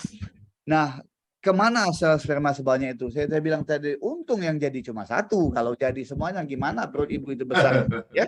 Tidak terbayangkan, hamil 5 aja perutnya gede sekali gitu ya. Jadi sebagian besar sperma itu, air mani itu akan keluar. Jadi begitu terjadi semburan. Nah, jadi sperma-sperma yang mengandung kualitas terbaik, kalau kita bilang misalnya kualitasnya yang original, itu dia akan langsung masuk, akan langsung masuk ke dalam dalam serviks ya, ke dalam mulut rahim, akan masuk ke dalam mulut rahim sehingga dia akan langsung masuk ke dalam rongga rahim, masuk dalam saluran telur. Sisa yang lain itu akan terbuang, akan lepas dia. Jadi begitu begitu wanitanya ibunya bisa berdiri atau bahkan tumpah dia itu akan terbuang. Jadi sebagian 300 juta itu akan ikut terbuang sebagian gitu ya, terbuang sebagian. Maka yang terbuang tuh jadilah di air hina tersebut. Hilang dia terbuang di kamar mandi atau terbuang di tempat tidur, terbuang di tisu gitu. Terbuang dia sampah seperti itu, ya. Nanti. Nah, jadi yang sisanya tuh masuk, sisanya mungkin ada beberapa juta. Nah, dia kemudian masuk ke dalam apa namanya? Masuk ke dalam rongga rahim itu akan berjuang lagi. Dia menembus saluran rahim itu bukan tidak ada perjuangan. Jadi banyak sperma yang mati di dalam rongga vagina. Jadi vagina sendiri mempunyai pH tertentu yang sebetulnya baik untuk menyaring sperma-sperma jelek akan mati dengan pH seperti itu. Sperma mesti berenang lagi jauh melalui saluran mulut rahim untuk mencapai rongga rahim. Ada yang tidak mampu berenang, mati dia di situ. Ada selaput lendir yang menghalangi situ yang tidak bisa ditembus oleh sel sperma, akan mati dia di situ. Lewat dia dalam saluran, dia akan masuk dalam rongga rahim, akan berenang masuk ke dalam saluran telur, masuk dalam saluran telur, akan berenang lagi, akan mencari lagi. Di situ juga akan banyak jadi proses-proses yang menghambat, yang tidak mampu medakkan hidup, dia akan mati. Sehingga hanya begitu mendekati sel telur dan nunggu, hanya mungkin beberapa ribu saja sperma yang masih bisa bertahan, masih bisa mendekati. Itu pun semua akan berjuang karena sel telur dibungkus oleh berlapis-lapis selaput yang menghalangi, akan mematikan sperma. Jadi sperma yang daya tahannya tidak kuat, yang tenaganya setengah-setengah, akan tidak mampu menembus, akan mati dia. Hanya sperma dengan kualitas terbaiklah yang bisa mampu menembus lapisan rahim, yang bisa membuahin rahim. Izin Pak Pak Ustadz, kemudian Prof. Hairil, saya izin share screen satu lagi yang tadi ada film sebentar ya, saya sambil menonton.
Ya, jadi film tadi kita lihat bahwa memang sperma berjuang hebat untuk bisa menembus masuk dalam rongga rahim. Setelah dalam rongga rahim, dia ada yang terbagi ke kanan, ada yang ke kiri. Karena idealnya memang setiap bulan hanya ada satu sel telur yang dibentuk oleh wanita. Jadi Allah sudah mengatur semuanya. Tiap bulan hanya ada satu. Coba kalau tiap bulan ada banyak sel telur dibuahi semuanya, tiap wanita akan kembar semuanya, gitu ya. Hanya ada satu saja. Nah, yang kalau sel telurnya ada di sebelah kanan, sperma yang membawahi yang akan membuahnya akan masuk sebelah kanan. Yang sperma yang masuk ke saluran sebelah kiri akan zong, tidak ketemu dia, tidak ketemu musuhnya, mati dia. Jadi dalam proses perjalanan sendiri yang dari 200-300 juta itu akan terseleksi dari awal, akan berkurang sehingga hanya sedikit yang bisa menjangkau ketemu sel telur dan berusaha menembusnya. Yang menembusnya pun juga akan mati. Jadi di mana saluran lapisan-lapisan sel ovum sendiri akan mengandung zat-zat yang akan membunuh sperma-sperma yang tidak bagus kualitasnya. Sehingga hanya ada satu yang bisa menembus. Itu pun yang menembus adalah hanya inti dari kepalanya saja. Ekor sperma akan hilang terbuang. Leher sperma akan hilang terbuang. Hanya kepala sperma saja yang bisa memecahkan, membuka pintu, mengkode sandi-sandi dari ovum sehingga bisa tembus, kemudian juga akan mengeluarkan materi genetik di dalam kepala spermanya, mulai dia membuahi inti sel ovum, sel telur di dalam di daerah ampula namanya seperti itu. Jadi itu prosesnya. Jadi kemana hilang sperma? Ya itu dia, terjadi proses seleksi alam sehingga terjadi hanya satu yang berhasil membuahi sel telur. Demikian mungkin jawaban saya Pak Prof. Hairil. Terima Jadi kasih. Pak Dokter, kita bisa simpulkan we are the champion gitu ya. Ya Pak Kita Ustadz. datang juara. Betul Pak Ustadz. Kalau enggak kita termasuk yang terbuang itu Pak Ustadz. Kalau enggak kita champion. Luar biasa. Baik, terima kasih. Barangkali ada tambahan dari Prof. Hanafi Nur yang bertanya tadi. Silakan, Prof. Prof. Nafi? Prof. Hanafi kan bidangnya berbeda ya. Iya, di ternak, Prof. Bagian peternakan ya. Silakan, Prof. Iya. Prof. Nafi? Mungkin. Jalan-jalan. Assalamualaikum. Oh, Ya, Prof. silakan, Prof. Prof. Ini ada yang mau ditanyain nih Pak Dokter. Jadi manusia itu sebenarnya berasal dari kampung istilah Pak Ustadz tuh dari sperma yang baga lah yang jadi manusia kan gitu kan Pak Ustadz. Oh, yang baga, yang jago jadi. Iya. Apakah itu ada pengaruhnya juga terhadap watak manusia atau gimana itu? Gimana Pak Dokter? Ada enggak? Barangkali ada tambahan pertanyaan dari Prof. Hanafi. Silakan, Dr. Hanafi. Ya, terima kasih Prof. Hanafi pertanyaannya. Jadi memang kita tahu secara kedokteran bahwa gen kita berasal dari tadi asalnya dari sperma dan sel telur orang tua kita, gitu ya. Itu yang membentuk kita. Jadi materi genetik atau DNA sebagai pembentuk semua kita ini itu terjadi pertukaran, percampuran antara genetik dari ayah dan dari ibu sehingga terbentuklah kita. Sehingga dapat dimaklumi bahwa memang betul akan terjadi mungkin kesamaan watak, kesamaan sifat, kesamaan perilaku antara orang tua dengan anaknya. Karena memang materi genetiknya, DNA-nya berasal dari yang sama. Jadi bisa jadi kalau memang dikatakan bahwa memang orang tuanya baik, insya Allah anaknya juga akan baik semestinya gitu ya, semestinya. Yang genetik seperti itu. Tapi mungkin nanti di luarnya akan banyak faktor yang mempengaruhi, ada faktor lingkungan segala macam sehingga awalnya dia orang baik bisa menjadi tidak baik. Juga sebaliknya. Jadi memang betul Prof bahwa memang betul genetik itu mempengaruhi sehingga watak kita pun bisa dipengaruhi dari genetik orang tua kita, tapi jangan lupa bahwa itu juga bisa dibentuk oleh lingkungan. Yang terbiasa hidup dengan lingkungan baik, insya Allah dia akan jadi baik, gitu ya, akan makin menjadi baik. Tapi yang memang ada watak keturunan orang tua baik-baik, bukan tidak mungkin dia bisa berubah menjadi tidak baik karena pengaruh lingkungan. Demikian jawaban dari kami, Prof. Hanafi. Terima kasih. Ya, terima kasih Pak Dokter. Baik, terima kasih Dr. Suhil. Terima kasih Prof. Sebagai perbandingan, jadi manusia dia menghasilkan 1 ovum dalam 1 bulan. Itu pun manusia sudah begitu banyak ya. Kita bandingkan dengan nyamuk, dia bertelur 100 butir dalam 3 hari. Oh. Nah, jadi memang diciptakan begitu. Jadi makhluk yang lain juga tetap bertahan. Nah, silakan Buya Rizal yang sudah raise hand. Baik, Super Prof, saya mungkin ada 2 sesi, 1 statement. Dari Quran Pak Dokter tadi hanya 1 kata, fatabarakallahu ahsanul khaliqin. Allah sebaik-baik pencipta. Saya lihat uraian dokter tadi, rasanya kalau kita sudah mengayatin, nggak pantas kita sombong. Ya. Kita semua yang ada di Zoom ini dulu seperti itu. Kita berenang dulu, kita nggak sadar berenang. Lalu ada ke kanan dan ke kiri. Ke kanan sesat, ke kiri menang. Lalu setelah menang, ada lagi proses seleksi berikutnya. Entah ada berapa, sampai 1 pemenang. Kita ada di situ. Itu Allah katakan, ini ayat ini baru diungkap oleh kedokteran. Kalau kita rasakan seperti itu, saya jangankan berenang di tempat yang sempit. Berenang di sungai aja, kelelop saya luar biasa paniknya. Itu berenang. Maka, nggak ada kata lagi. Fabi'ayala irobikuma tukaziban. Nikmat Tuhan mana yang kau dustakan. Saya hanya bertanya, Prof. Bertanya Pak Dokter, itu bayi tabung. Saya sampai sekarang nggak ngerti itu bayi tabung, apakah sperma ditaruh di tabung atau spermanya diapakan, karena saya punya teman, ada beberapa teman yang bayi tabung. Saya terus terang nggak ngerti. Ayo, coba bayi tabung itu seperti apa tuh, Dokter? Makasih, Dokter. Silakan Dr. Suhil, bayi tabung. Terima kasih Pak Ustadz, terima kasih Prof. Jadi bayi tabung sebetulnya adalah istilah gitu, bukan betul-betul dalam tabung, bukan gitu ya. Oh, istilah aja. istilah saja. Kalau bahasa kita adalah namanya in vitro fertilization atau IVF. Jadi artinya fertilisasi yang kita lakukan di dalam laboratorium, artinya bukan di dalam tubuh manusia. Jadi biasanya proses bayi tabung kita mulai dengan menumbuhkan folikel sel telur tadi. Jadi kita lihat tadi pada waktu men itu mulai tumbuh folikel sel telur. Ini kepada waktu bayi tabung kita kasih obat-obatan supaya sel telur tumbuhnya banyak. Sel telur tumbuh kan normal saya bilang tadi cuma ada 1 setiap bulan sel telur yang dibuahi. Yang 1 itu direbutkan oleh 300 juta sperma tadi. Tapi pada proses bayi tabung kita kasih obat ibunya supaya sel telur tumbuh banyak sehingga nanti kita bisa banyak dapat sel telur yang akan kita tanamkan, kita bisa panen namanya. Nanti pada waktu masa ovulasi masa subur tadi yang sel telur yang folikel sel telur banyak tadi kita ambil, kita panen namanya.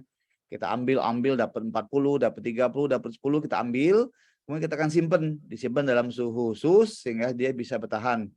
Nah, kemudian apabila itu sudah siap kita akan ambil sperma dari bapak, dari ayah, kita ambil kemudian kita akan yang tadi sel sperma kita ambil yang materi genetiknya yang kepala itu disuntikkan langsung ke dalam sel telur yang tadi kita simpan. Kemudian diikuti perkembangannya sambil dipacu dan beberapa obat-obatan ya. Dilihat apakah dia tumbuh atau tidak. Begitu dia tumbuh berkembang tadi jadi 2 sel, 3, 4 sel, 8 sel. Nanti dia tumbuh kemudian baru dia tumbuh dalam kondisi kuat baru ditanamkan ke dalam rahim ibunya. Jadi itulah yang namanya proses bayi tabung. Nanti diikutin, ditanamkan bisa dia berhasil bayi, bisa dia juga tidak berhasil. Tadi dibilang ada yang sempurna, ada tidak sempurna. Nah tadi kita panen banyak, kemudian sisa panen itu kita simpan. Jadi suatu-suatu kalau yang ini gagal, kita bisa masih masukkan lagi. Jadi embrio yang sudah kita simpan, sudah tumbuh, berkembang, kita simpan tuh. Kita bisa simpan, dibekukan dalam suhu minus sekian puluh derajat, nanti suatu-suatu bisa dimasukkan lagi ke dalam rahim ibunya. Itu inti ringkasan dari proses bayi tabung Pak Ustadz. Demikian jawaban. Dikit Pak, karena ini ilmiah ya, saya mungkin agak sedikit bugar nanya. Pada saat pengambilan sperma laki-laki itu bagaimana caranya Pak Dokter? Apakah dia diberikan izin bersetubuh atau gimana? Pengambilan apa dengan melalui peristiwa katakanlah perkawinan seperti apa? Pengambilan sperma dari laki-laki tadi. Pengambilan sperma dari ayah dengan proses onani Pak Ustadz, bapaknya diminta mengeluarkan spermanya, kemudian ditampung di dalam wadah gelas, kemudian baru kita proses, disentrifuge, diolah, yang sperma akan terpisah nih, sperma jelek, sperma baik, sperma mati akan terpisah, sehingga kita ambil adalah kualitas sperma yang baik-baik saja yang dimasukkan. Oke, pertanyaan terakhir saya Pak Dokter, setelah ada proses bayi tabung itu, pernah nggak ada penelitian hasil bayi tabung itu apakah lebih baik, apa lebih jelek, atau gimana? Hasilnya mutu manusianya lah. Nah, dengan kakak-kakaknya manusia, ya. Kalau mutu manusia saya belum tahu Pak Ustadz bagaimana hasil penelitian setelah bayi tabung, tetapi dalam ilmu kebidanan bahwa kehamilan dengan bayi tabung bukan walaupun sudah dipilih yang paling bagus sel telurnya, dipilih yang paling bagus sel spermanya, bukan jaminan juga bahwa pasti akan paling bagus juga hasil kehamilannya. Karena banyak juga yang gagal, atau udah hamil, atau gagal tidak berkembang. Jadi walaupun udah pilih bagus masih juga kembali ayat tadi bahwa ada yang tidak sempurna gitu, yang kita bilang manusia bilang dokter udah sempurna paling bagus ya belum tentu gitu ya, tetap masih ada bisa terjadi kelainan. Nah kehamilannya sendiri dari hamil dengan bayi tabung oke, tumbuh berkembang hamil 1 bulan 2 bulan 3 bulan ternyata bukan akan baik-baik saja. Jadi dalam penelitian bahwa kehamilan dengan bayi tabung ternyata lebih tinggi berisiko ibunya akan mengalami beberapa kelainan mengenai bisa jadi risiko preeklamsi atau darah tinggi, risiko kelainan cacat pada janinnya juga lebih tinggi, kelainan untuk di bayinya mengalami kelainan genetik juga lebih tinggi, risiko untuk mengalami namanya plasenta akreta atau plasenta lengket tidak bisa lepas juga lebih tinggi, risiko terjadi hamil luar kandungan juga bisa, walaupun benar-benar ditaruhkan di dalam rahim itu dia masih bisa berlari tumbuh hamil luar kandungan. Jadi kondisi juga bisa terjadi pada kondisi yang sudah disiapkan manusia pun masih bisa terjadi hal yang tidak terduga. Nah, kemudian juga pada waktu nanti mungkin Pak Ustadz nanya setelah lahir sampai nanti gimana kualitasnya juga belum ada gambaran, belum ada pengetahuan bagaimana kualitas bayi lahir dengan bayi tabung gimana saya belum tahu Pak Ustadz. Nanti tadi kembali kepada materi genetik orang tuanya juga, bagaimana wataknya, bagaimana perilakunya, sifatnya tetap ada menurun dari sifat orang tuanya dan bagaimana lingkungan dia nanti sehingga bisa dikatakan manusia dialami dia. Ya, Mungkin satu lagi pada pertanyaan saya, Kenapa jadi ada dia ingin bayi tabung? Apakah keinginan si ibu atau ada penyebab medis lainnya? Apakah Ya, karena dia ya, kalau bayi tabung itu memang sebetulnya adalah ke teknologi dari manusia, kedokteran untuk membantu pasangan yang belum punya anak, yang ingin dia punya anak. kakaknya ada dok? Dia punya kakak, anak yang kesekiannya dia pakai bayi tabung. Kenapa? Apa yang mendorong dia jadi menginginkan bayi tabung? Dia kakaknya ada. Nah, kalau itu Pak Ustadz macam-macam ya. Jadi pertama bayi tabung tuh kita kata-kata itu untuk menolong orang yang belum punya anak dan ingin punya anak. Kalau dia belum punya anak dan ingin punya anak, nggak pakai bayi tabung, jelas gitu. Yang kedua, ada beberapa pasangan yang setelah punya anak, terus mau punya anak lagi nggak dapat. Ada masalah ini, masalah dia baru mulai mencari solusi dengan memakai teknologi bayi tabung. Jadi dia kepinginnya kalau bisa punya adik kakaknya, tapi nggak dapat juga. Ya, Jadi dia melakukan bayi tabung.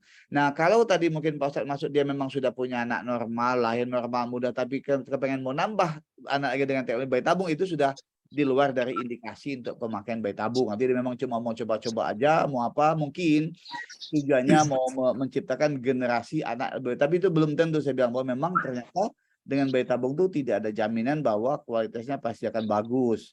Balik-balik nanti tetap banyak faktor lain yang mempengaruhi. Demikian Pak Ustadz. Ya, syukur Pak Dokter. Baik, terima kasih Buya. Jadi prinsipnya kalau normalnya pertemuan ovum dengan sperma tadi di tuba tadi ya, di dalam tuba. Itu kalau pada tabung dipertemukan di luar gitu ya kan. Tidak di dalam alat kelamin perempuan ya. Baik, masih banyak pertanyaan saya lihat sini, antara lain dari Ibu Ambar Nurhayati, AMD ini. Nah, dia mau bertanya, mengapa istilah air mani itu hina? Katanya, ini nah, ya. Mohon dijelaskan lebih lanjut. Ya, terima kasih. Ini kayaknya pertanyaannya udah makin berat gitu ya, makin berat. Ini levelnya Pak Ustadz yang mesti jawab ini ya. Jadi itu secara pasti saya tidak tahu persis kenapa dibilang itu hina gitu ya, karena itu juga kita tahu dari Al-Quran, itu bahasa Al-Quran. Belum terbaca deh di mana apakah ada. Itu mungkin Pak Dokter. Mungkin Pak Ustadz mungkin bisa jelaskan Pak Ustadz. Supaya kita jangan sombong, bahwa kan itu akhirnya hina yang tertumpah gitu aja. Akhirnya keluar dari sebuah alat kelamin, kan hina itu ya. Kalau kelihatan orang kan malu gitu. Jadi sebuah malu ya hina. Itu hanya sebutan ya. Supaya kita jangan sombong. Itu aja disebut akhir hina masih sombong kan. Sampai masih berani mengatakan ana arukum aghlab. Itu aja udah hina masih berani. Kan? Itu istilah aja Bu Ambar itu ya. Dari hiperbola itu. Oke, yang lain silakan Prof. Baik, terima kasih. Masih ada pertanyaan? Dr. Usul masih ada waktu ya? Insya Allah Prof. Ya. Jadi yang raise hand sudah ada di sini, yang sudah lama saya lihat. Barangkali udah pegel tangannya nih, Ibu Efrianis, silakan Bu. Siap, terima kasih. Assalamualaikum warahmatullahi wabarakatuh. Waalaikumsalam warahmatullahi wabarakatuh. Mohon izin bertanya kepada Pak Dokter. Tadi Pak Dokter menyampaikan bahwa kualitas janin yang dilahirkan itu ada hubungannya dengan pada saat kehamilan. Nah, kalau misalkan kelainan itu diketahui sebelum lahir, bayi itu lahir, apakah bisa diperbaiki dok kualitas janin yang akan lahir nantinya gitu loh. Yang pertama. Yang kedua, apakah ada kasus yang seperti itu? Maksud saya ketahuan nih dia tuh punya kelainan gitu kan kehamilannya. Kemudian dokternya bisa mendeteksi dengan alat apa dan bagaimana caranya gitu. Terima kasih. Wassalamualaikum warahmatullahi wabarakatuh. Waalaikumsalam warahmatullahi wabarakatuh. Izin Prof, saya jawab Prof untuk. Ya, silakan langsung. Terima kasih Bu pertanyaannya. Saya izin jawab yang kedua, dengan alat apa kita bisa deteksi. Jadi dokter kandungan itu melakukan deteksi kelainan cacat yang kandungan memakai alat USG Bu ya. Alat ultrasonografi, kita melihat bagaimana kondisi janin cacat tidaknya, kita akan lihat dari awal sekali hamil. Kemudian bisa juga alat bantu memakai MRI atau magnetic resonance imaging. Alat yang bisa kita pakai yang tidak membahayakan janin. Tapi kalau kita pakai CT scan itu tidak boleh. Kita ambil radiasi bagi janinnya. Nah, jadi dengan alat USG dipakai oleh dokter, itu dokter akan melihat kondisi janin dalam kandungan, akan melihat, menelusuri mulai dari ujung kepala, sampai ujung kaki, dilihat apakah ada kondisi-kondisi cacat pada janin. Yang ini memang ada kalau kita bilang ada level-level tingkatan USG juga, ada USG yang dasar, ada USG lanjut, ada USG yang madya. Jadi kalau memang pada tingkat USG dasar memang kadang-kadang belum terdeteksi adanya kelainan cacat janin, atau dia ada cacat tapi tidak tahu apa, dia akan merujuk kepada tingkat lebih lanjut, ke tingkat madya sampai ke tingkat advance atau ke tingkat lanjut. Jadi pada yang kondisi USG tingkat advance, kita akan melihat diteliti lebih jelas kondisi cacat, ada cacat pada mata, cacat pada hidung, cacat pada bibir, cacat pada otak, cacat pada jantung, ya, cacat pada paru, ginjal, usus, semua dilihat, bisa diperhatikan, dilihat baik dengan cacat pada kaki, tangan, ya, pada dengan melakukan USG, Bu. Jadi memang USG-nya tidak semua orang melakukan, tapi pada tingkat yang level yang lebih lanjut, apa advance, jadi tidak tingkat yang lebih tinggi lagi. Nah, dari kalau kita ketemu cacat ini, nah kita lihat apakah Ibu bilang bisa nggak diperbaiki. Nah, lihat kondisi cacatnya apa, gitu ya. Cacat misal tadi saya bilang tidak ada tempurung kepala, itu kita tidak bisa apa-apa. Memang dari awal ada gangguan kekurangan asam folat sehingga tempurung kepalanya tidak terbentuk, sehingga otaknya jadi terpapar dengan air ketuban. Awalnya otak masih ada, lama-lama otak akan habis tergerus oleh air ketuban sehingga kepalanya batas gini aja, nggak ada ke atasnya gitu loh. Itu nggak bisa apa-apa kita. Nggak bisa apa-apain, nggak ada operasi, nggak ada apa, nggak bisa. Ya, walaupun sampai ke Amerika nggak bisa apa-apain. Tapi beberapa kelainan bawaan di dalam kandungan bisa kita deteksi, itu bisa kita koreksi, Bu, di dalam kandungan. Misal gini, di dalam kandungan misal ternyata kandung kemih janinnya besar sekali tuh. Kandung kemih ada sumbatan pada saluran kemih, sehingga kita bisa lakukan fungsi, kita bisa sedot.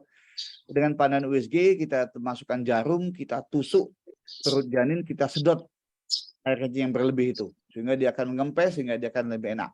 Juga sama kalau ada kelebihan cairan di perut janin namanya asites, atau kelebihan cairan di rongga dada janin namanya hidrotorak, kita bisa lakukan penjedotan untuk mengurangi kondisi kecacatan, keberatan cacat pada janin, atau kondisi ibunya dengan kondisi cacat yang ketuban berlebih, banyak ketubannya, kita bilang bahasa kita kembar air, itu biasa kita lakukan tindakan penyedotan, pembuangan air ketuban, sehingga kita buang sehingga ketubannya akan menjadi optimal lagi bagi bayinya. Atau pada kasus kondisi janin dalam dada air ketubannya sedikit atau habis, kita bisa bantu, kita tambahkan ketuban buatan dari luar. Itu kita lakukan oleh konsultan fitomaternal biasanya. Kita tambah ketuban untuk mengisi ketuban sehingga janin bisa bergerak, bisa lega lagi, bisa luas, orang seperti itu. Nah, kemudian juga ada beberapa tindakan yang dilakukan dengan memakai alat. Jadi ada beberapa alat kayak selang kita pasang supaya cairan berlebih pada perut janin itu kita alirkan menjadi suatu air ketuban. Jadi kita pasang namanya shunt, ada aliran sehingga yang cairan berlebih itu akan menjadi air ketuban, ya. Kemudian juga ada teknologi yang agak baru, dan memakai stem cell, Bu, ya. Stem cell itu adalah sel-sel muda banget yang disuntikkan. Jadi di teknologi tapi di Indonesia belum bisa kita pakai. Saya ini kemarin waktu ke Singapura di NUH itu memakai stem cell. Stem cell itu disuntikkan ke dalam janin. Jadi pada kasus-kasus janin yang sudah kita deteksi patah tulang. Jadi kalau bahasa kedokteran kita namanya ada osteogenesis imperfecta, di mana proses pembentukan tulang janin itu tidak sempurna. Jadi tulangnya patah-patah dalam kandungan, tulang janin patah tulang nih gitu. Itu udah tahu gitu ya. Jadi udah tahu patah tulang dari USG. Patah tulang sehingga ini bisa deteksi. Jadi kita suntikkan stem cell, kita follow up, ikutin, ternyata tulang yang patah akan menyambung kembali seperti itu, seperti semula. Jadi memang ada beberapa tindakan-tindakan medis yang bisa kita kerjakan untuk membantu supaya janin di dalam tuh bisa ya mengurangi kecacatannya paling tidak seperti itu. Tapi tidak semuanya, hanya sedikit, Bu. Yang tidak bisa kita lakukan jauh lebih banyak lagi. Demikian mungkin jawaban saya, Bu Efrianis, Prof. Hairil. Baik, terima kasih. Sudah gimana Bu Afriani, sudah? Ya, ada lagi pertanyaan saya, maaf Profesor. Oh, nambah ya? Ya, ada tambahan. Jadi tadi dokter sudah sampaikan seperti kelebihan air ketuban kan bisa disedot gitu kan.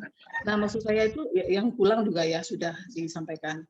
Kalau misalkan organ dalam tubuhnya gitu kan, kelainan jantung dia sudah ketahuan, kemudian apakah organ hatinya bermasalah dan lain sebagainya, itu bagaimana, Dok? Iya bisa, Bu, bisa kita deteksi. Jadi ada kelainan jantung, kelainan hati, bisa kita deteksi juga dengan USG. Tapi tidak semuanya bisa kita koreksi dalam kandungan. Kalau kita lihat di luar negeri itu sudah bisa mulai dilakukan operasi-operasi dalam kandungan, Bu. Tapi di kita belum jalan ya. Jadi di luar negeri, jadi bayi ada cacat dalam kandungan, bayinya kemudian ibunya dioperasi, rahimnya dibelah, bayinya dikeluarkan, dikoreksi jantung bayinya, dikoreksi kepala bayinya, kemudian bayinya dimasukkan lagi, ditutup lagi, bisa Bu. Tapi itu masih di luar, bisa dilakukan. Itu malah sudah lumayan lama, udah beberapa tahun lalu dari dikerjakan. Jadi bisa, tetapi kenyataannya itu tidak berkembang pesat. Karena apa? Ternyata pada bayi-bayi, pada janin-janin yang mengalami operasi intrauterin namanya atau dalam kondisi hamil itu ternyata lebih banyak yang tidak berhasilnya. Jadi setelah dioperasi dia menjadi tidak berkembang bayi, bisa dia meninggal di dalam, malah bisa menjadi kecacatan juga. Jadi akibatnya memang ilmu yang mengenai fetal terapi mengoperasi kelainan janin di luar rahim kemudian dimasuk lagi dalam rahim itu memang tidak berkembang pesat seperti pada ilmu-ilmu lainnya. Tapi bisa dikerjakan dan sudah pernah dikerjakan. Demikian Bu Efranis. Oh ya, terima kasih. Indonesia belum ya Pak ya? Di Indonesia Belum ada Bu. Kalau di luar negeri malah operasi jantung bisa dikerjakan. Tapi itu dia hasilnya kurang begitu bagus. Ya. Baik, terima kasih.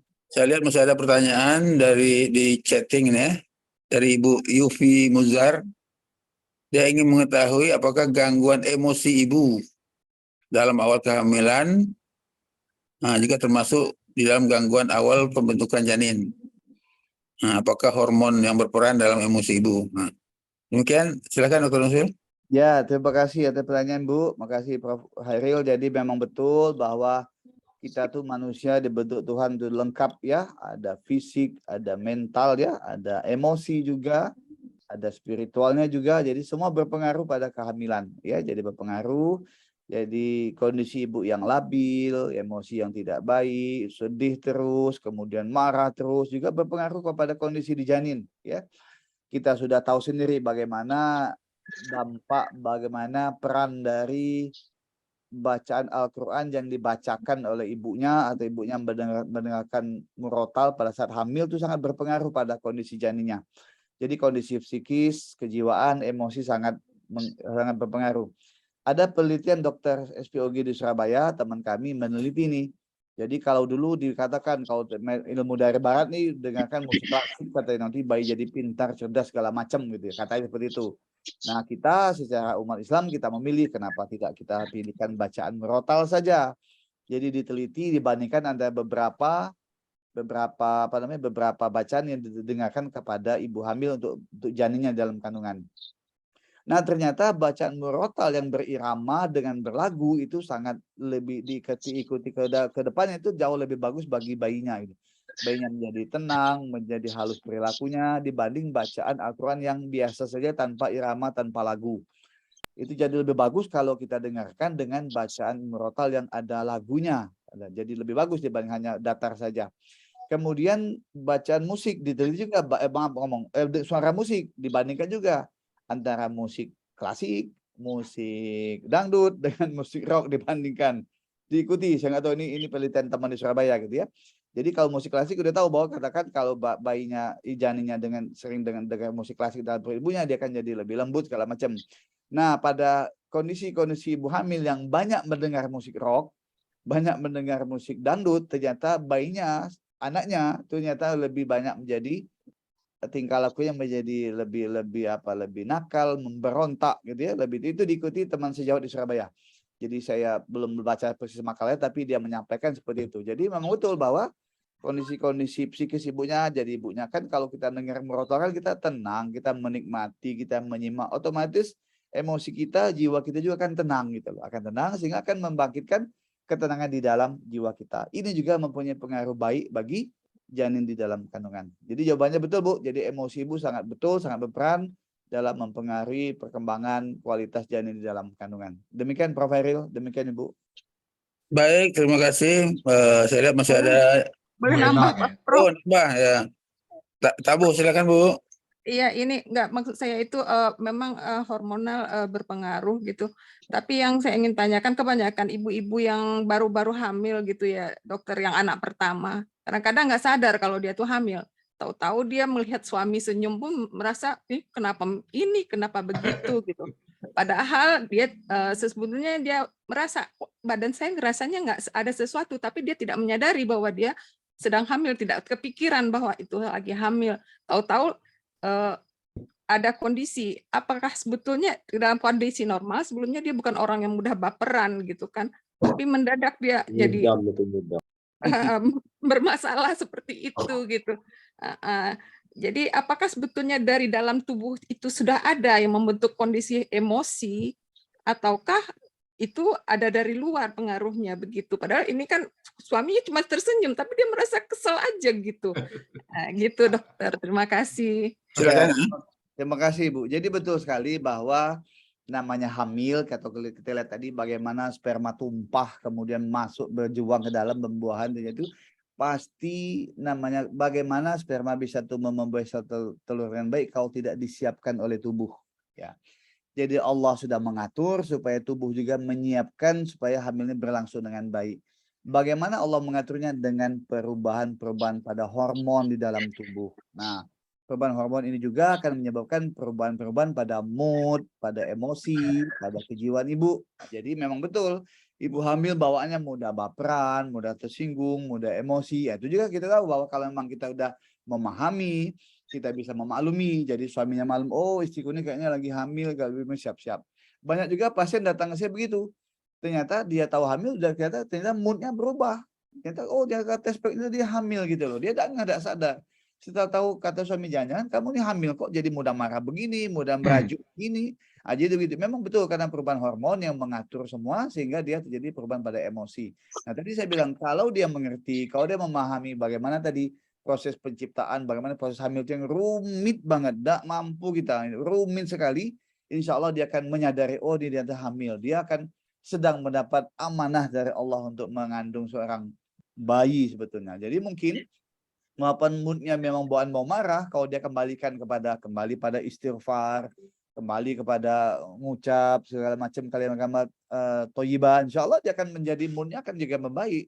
Jadi mood kita juga kadang-kadang bisa kita kendalikan kalau memang kita sudah kita bisa mengenali bahwa itu semua adalah termasuk bagian dari proses kita penciptaan manusia, proses titipan Allah dititipkan kepada kita. Demikian mungkin jawaban saya. Terima kasih. Terima kasih dokter. Baik, terima kasih. Tadi Bu Ella angkat tangan. Bu Ella, mana dari Bu Ella tadi? Bu Ella ya silakan Bu Ella angkat tangan Prof tadi. Saya turunkan pegel. Silakan Bu Ella. Silakan. Saya ini waktunya mau kesian nih, takut terlalu lama. Tapi nggak apa-apa lah. Masih ada waktu ya, Pak? Ada untuk Bella. Baik, assalamualaikum warahmatullahi wabarakatuh. Masya Allah, Dokter Muswil. Saya sangat terkesan tadi ketika ada penciptaan ya, mulai dari satu sel kemudian berkembang. Kemudian pada usia tertentu berapa minggu tadi akan terbentuk juga organ-organ. Nah kalau kita amati ya di dalam tubuh itu ada organ dari mata, hidung, ada hati, limpa, ginjal yang bentuknya bermacam-macam. Usus tentu, nah itu sel-sel itu asalnya kan satu ya, sel dari yang sama. Kemudian itu nanti akan berubah, berfungsinya juga ada terbagi-bagi. Nah kira-kira itu bagaimana tuh ya? Kemudian itu ada suatu sistem. Kalau salah satu organ sakit, misalnya ginjal, maka akan mengganggu organ yang lain. Nah mungkin ini juga sebagai contoh ya untuk kehidupan kita gitu ya. Kalau seorang sakit, yang lain bisa merasa gitu. Bagaimana tuh dokter? Silakan Dokter Nuswil yang multipoten. Ya, terima kasih buat pertanyaannya. Jadi memang dikatakan betul sekali ya. Jadi awalnya hanya satu sel sperma, hanya satu sel telur. Bertemulah dia dua sel, membelah sampai nanti jadi banyak sel ya. Jadi jutaan, jadi miliaran sel jadi gitu ya. Dan nanti pada waktu perkembangannya dia akan membentuk menjadi 3 lapisan namanya Bu, lapisan ektoderm, endoderm, dan mesoderm. 3 lapisan inilah yang akan membentuk isi dalam badan kita, membentuk mata, bentuk hidung, bentuk usus, hati, jantung, ginjal, tangan, kaki, semua dari 3 lapisan ini. Wallahu alam, sangat besar kuasa Allah yang kita sendiri masih belum, kita hanya bisa mengetahui dari pengetahuan gitu, seperti itu. Jadi bagaimana prosesnya, bagaimana kita masih awam gitu ya, tapi itu yang kita temukan ya, kita temukan itu. Jadi memang betul-betul kuasa Allah di situ. Allah itu menunjukkan bahwa ilmu kamu itu nggak ada apa-apa. Coba kalau kamu mampu, buatlah seperti itu kalau bisa ya. Jangan kan begitu, suruh membuat 1 ayat saja kita tidak bisa, apalagi membuat seperti itu. Jadi memang betul-betul yang kita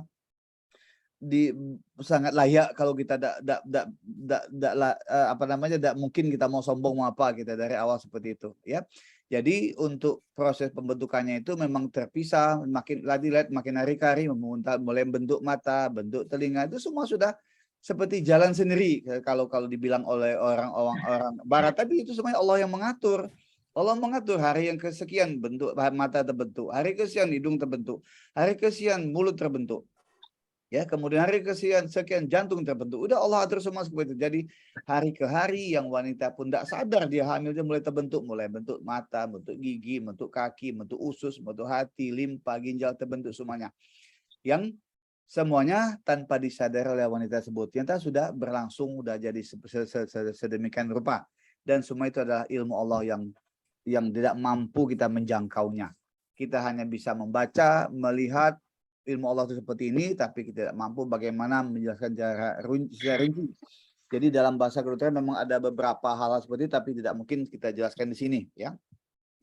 Jadi kemudian masalah yang organ tadi, Bu, jadi organ yang betul, jadi organ itu saling keterkaitan. Karena tadi awalnya saya bilang hanya terdapat 3 lapisan, ektoderm, endoderm, mesoderm. Jadi adanya gangguan pada satu organ akan mempengaruhi pada organ lain yang berasal dari satu lapisan yang sama. Jadi itu adalah satu keterkaitan sejak dalam proses pembuatannya pertama kali. Demikian mungkin dapat saya jelaskan, Prof. Hairil. Terima kasih. Baik, ya. Ini masih ada beberapa pertanyaan. Ya, Saya Pak Ustadz, Pak Ustadz ingin tanya Pak Ustadz, boleh sama dokter? Silakan. Siapa tuh? Bu Wasti, Pak Ustadz. Oh, nggak boleh right hand. Nah, silakan Bu Wasti. Bu Wasti dari Australia nih Pak Prof. Hah? Australia. Oh ya.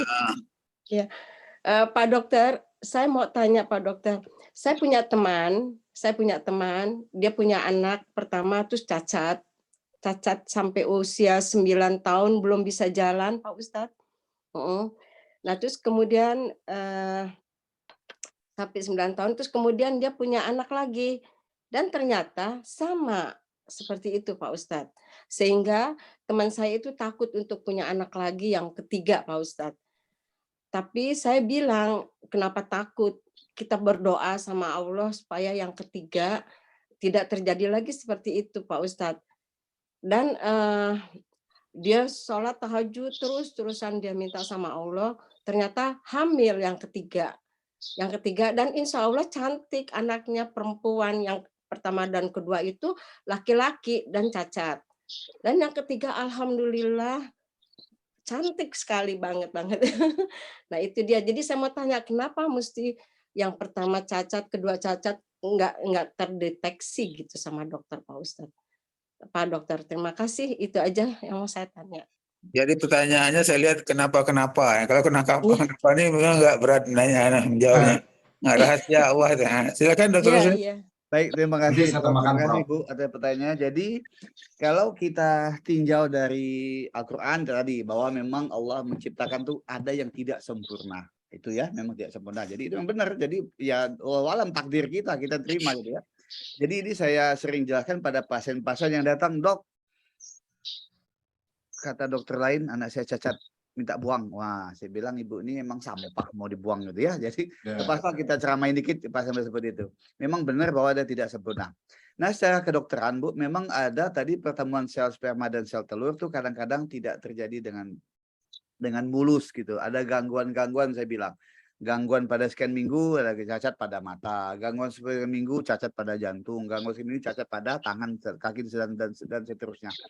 Nah, jadi kondisi gangguan gini bisa akibat memang kondisi gangguan dari internal ibunya, misal ada gangguan kelainan pada kromosom baik pada bapak maupun pada ibu atau pada dua-duanya, atau gangguan dari eksternal tadi, ada kena radiasi, ada makan obat-obatan, ada kena apapun zat kimia yang bisa mengganggu proses pembalahan sel sehingga terjadi kecacatan pada janinnya.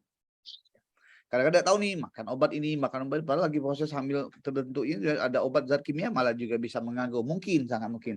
Oh, tahu medical check up di ronsen misalnya, dia bukan tidak mungkin terjadi gangguan seperti itu ya. Nah, pada kondisi memang ada gangguan pada kelainan gen, kelainan kromosom orang tuanya, misal dia akan mengalami cacat juga akan terjadi pada anaknya. Ya. Kemudian cacat juga tuh bisa terjadi, Bu, karena ada masalah namanya X-link. Jadi hubungannya karena masalah kelamin. Jadi ada karena jadi kelamin itu adalah ditentukan oleh sperma suami, Bu ya. Saya jelaskan sedikit bahwa jenis kelamin ditentukan oleh suami. Jadi kalau suami marah-marah pada istrinya, kamu nggak bisa anak laki-laki, anak kita perempuan semua, itu salah suaminya yang spermanya. Perempuan cuma pasrah aja. Jadi sperma itu ada mengandung bawa gen kromosom cowok, ada bawa kromosom cewek. Yang mana kromosom sperma tadi banyak lomba tadi membawa itu yang berhasil. Kalau yang berhasil menang dengan kromosom cowok, jadilah dia anaknya laki-laki. Kalau yang menang lomba yang bawa kromosom cewek, jadilah anaknya perempuan. Jadi yang menentukan kelamin adalah laki-laki, bukan sperma. Jadi bukan salah ibunya kalau memang anaknya perempuan 5 nggak ada laki-lakinya gitu ya, salah bapaknya sebetulnya. Nah, jadi kondisi begini jadi apa namanya? Nah, jadi ada beberapa penyakit yang tergantung berikatan dengan kelamin janin, Bu. Jadi kalau kelamin janinnya laki-laki, dia akan cacat terus. Memang terikat pada kromosom seks laki-laki. Kalau kelamin perempuan, dia akan hidup sehat seperti itu. Begitu sebaliknya, ada kelainan yang hanya terjadi pada kalau kelaminnya perempuan saja, akan gagal terus. Ada juga terjadi kalau dia laki-laki dia akan hidup selamat. Itu ada beberapa pasien saya seperti itu. Jadi begitu laki meninggal cacat betulnya ya. Nah, ada juga kelainan kromosom memang terjadi pada orang tua dua-dua ada kelainan. Saya ada pasien dari Jambi, anak pertama cacat gitu ya. Cacat nih tapi anak kedua juga cacat. Anak ketiga takut dia. Lahirnya cacat lagi betul. Nah, begitu saya anjurkan untuk cek kromosom. Betul kita cek kromosom. Begitu cek kromosom orang tuanya, kita memang dua-duanya memang mengandung kelainan kromosom. Jadi memang dari bibitnya ada kelainan, otomatis kalau ketemu akan jadi kelainan juga. Jadi kalau kayak gini tidak bisa apa-apa kita. Jadi sampai dia berapa kali pun hamil akan jadi cacat pada janinnya.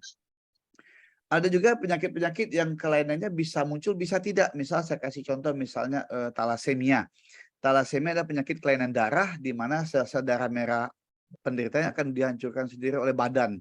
Sehingga dia akan mengalami anemia terus-menerus, transfusi darah seumur hidup, bisa meninggal karena anemianya. Jadi kalau dia hamil, anak dalam kandungannya talasemia, dia akan bisa meninggal dalam kandungan, meninggal dalam kandungan terus seperti itu. Nah, talasemia ini terjadi karena memang terjadi diturunkan dari orang tua. Jadi ada gennya talasemia dari orang tua menurun pada anak. Nah, kalau seorang wanita menikah dengan seorang pria yang sama-sama membawa sifat talasemia namanya, anaknya bisa berisiko menderita talasemia. Tapi tidak mesti. Jadi kalau seorang ibu pembawa sifat talasemia menderita dengan seorang ayah pembawa sifat talasemia, anaknya 25% akan menjadi penderita talasemia, 50% akan membawa sifat saja, 25% akan normal seperti sedia kala. Nah, ini terjadi pada pasien saya. Jadi anak pertama dia ternyata lahir talasemia, transfusi darah sejak kecil, 3 bulan transfusi, 3 bulan transfusi. Diceklah dia, oh ternyata dia pembawa sifat talasemia dua-duanya. Jadi anak pertama dia ternyata menderita talasemia dari gen yang namanya gen yang resesif, gen yang tidak dominan.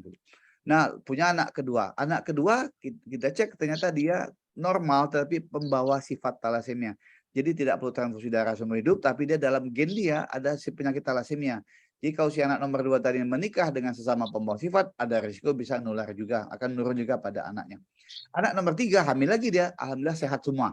Tidak menderita talasemia, tidak membawa sifat talasemia. Nah, jadi pada kasus-kasus Ibu cerita di mana ada kelainan cacat pada janin, kita perlu telusuri, Bu. Kita evaluasi kelainan cacatnya apa, karena cacat juga ada banyak, ada ribuan jenis cacat yang bisa itu. Tadi ada hubungan dengan kelamin ada hubungan dengan kelainan protein ada hubungan dengan kromosom ada.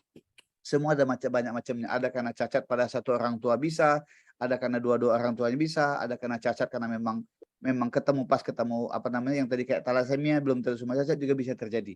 Jadi kondisi begitu memang mesti kita telusuri, kita pelajari bagaimana supaya nanti pada hamil berikutnya dia tidak mengalami gangguan kecacatan lagi pada janinnya. Demikian Bu dapat saya sampaikan. Terima kasih. Terima kasih Pak Dokter. Terima kasih. Baik, terima kasih. Gimana Pak Ustadz? Saya tambahkan dikit mungkin kolaborasi Pak Dokter. Saya pernah juga melihat beberapa kasus ya. Jadi mungkin kalau saya melihat dari sisi agamanya aja. Kadang-kadang Prof boleh percaya boleh kayak dari segi rezeki. Ya, kadang-kadang mungkin anak pertama tadi saya kaitkan ke rezekinya mungkin ada campur-campurnya yang abu-abu, yang kedua campur abu-abu, yang ketiga dia tadi kan tahajud, taubat, mungkin rezeki udah bersih. Nah, saya pernah melihat beberapa orang yang sakit, saya cek ternyata rezekinya yang nggak pas apa. Mungkin nanti sama dokter kolaborasi, mungkin tadi yang cacat-cacat itu coba dicek karya bapaknya apa. Mungkin belum masuk ke ranah situ ya. Kalau kedokteran kan murni kedokteran kan, Nah, mungkin dicek rezekinya sumber di mana, kerja bapaknya di mana, ibunya di mana. Ya mungkin kalau kena PT sekarang ada uang-uang yang abu atau yang halal. Mungkin bisa ditelusuri ke sana, Bu, pasti. Mungkin tambahan itu aja, Prof. Makasih, Prof. Baik, terima kasih Bu Rizal. Jadi barangkali penting juga kita perhatikan penyakit-penyakit yang resesif di masyarakat ya. Ya. Kita perhatikan kalau kawin dengan keluarga dekat, kadang-kadang timbul penyakitnya. Saya pernah juga di Bali itu ada satu desa yang hampir semuanya orangnya gangguan bicara semuanya itu ya. Karena dia kawin antara dia sama dia saja gitu ya. Nah, jadi kita juga dianjurkan kawin dengan yang jauh ya gitu ya. Mudah-mudahan yang resesif tadi tidak saling bertemu.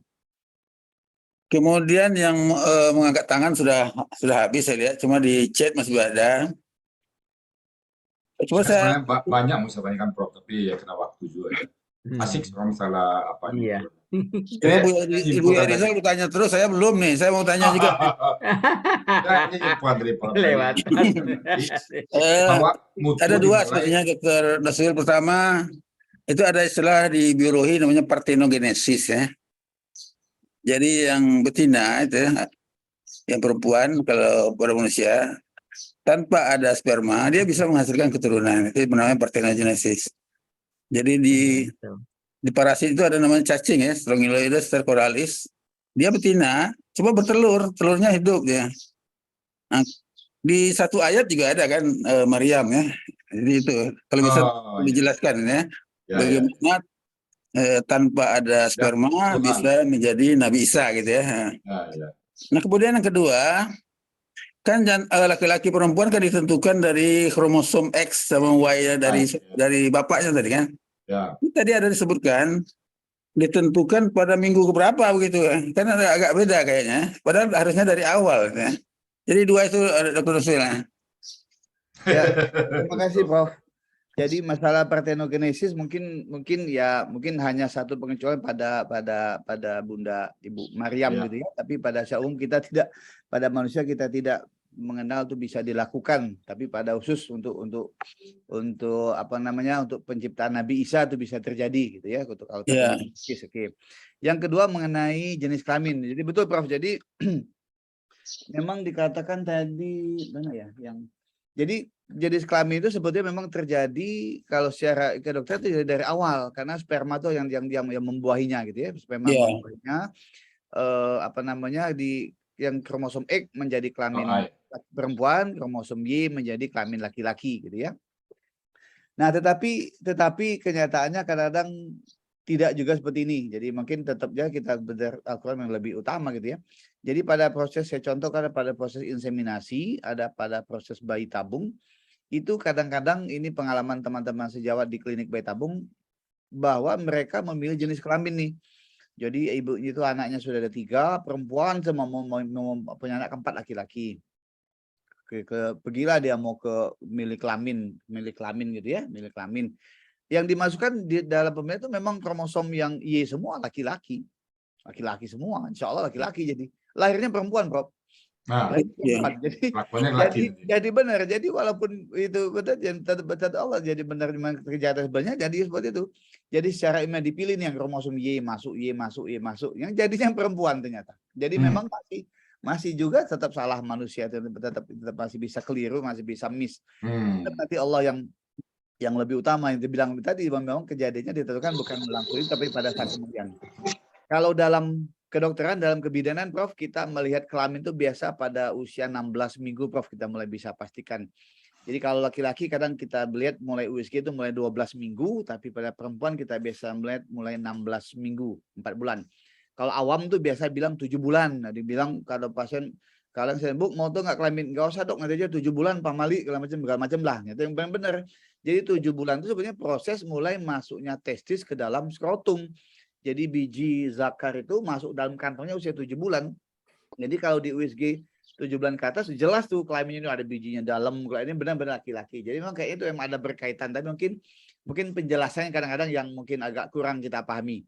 Jadi seperti itu, Prof. Jadi memang apa namanya, kalau Al-Quran yang bilang, kita tidak mungkin bisa bilang dia salah kalau itu ada sama, tapi mungkin kita memang yang belum bisa menjangkaunya. Demikian, Prof. Heril. Baik, terima kasih Dr. Nusril.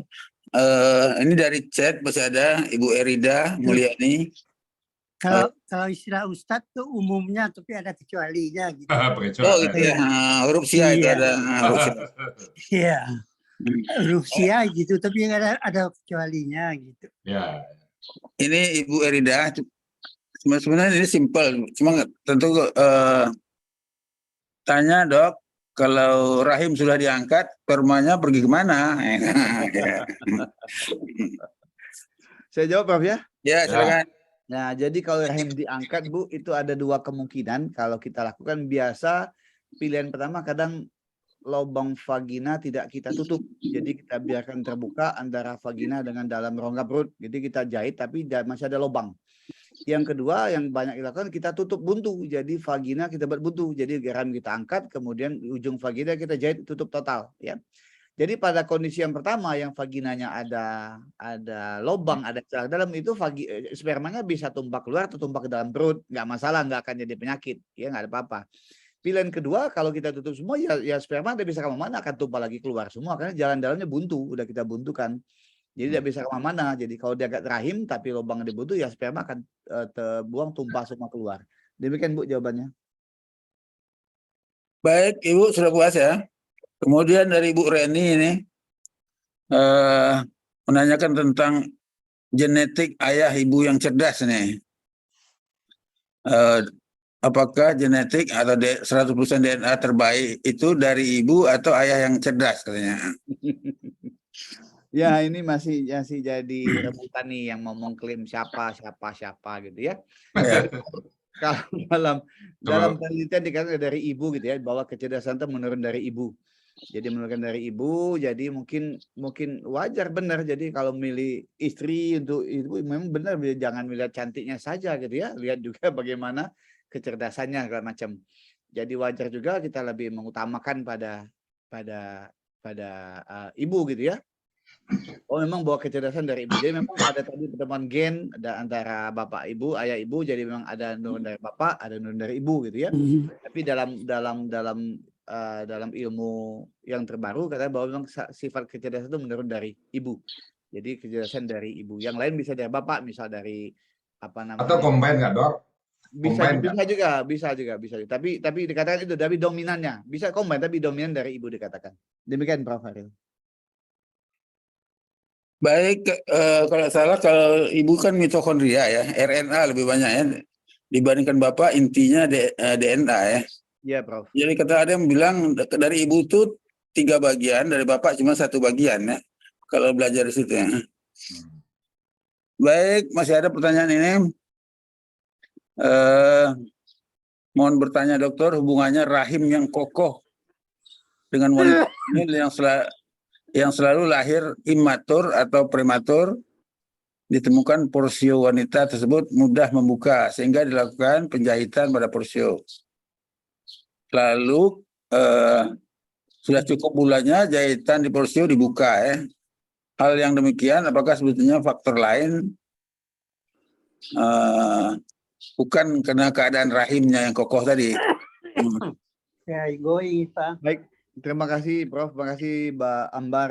Bidan dia, Mbak Noyati. Ini kayaknya bidan ya bertanya. Bidan, Prof. Benar, bidan, Prof.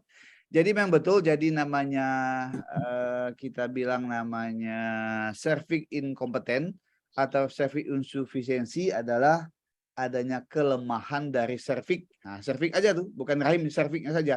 Cervix adalah satu bagian kecil dari rahim.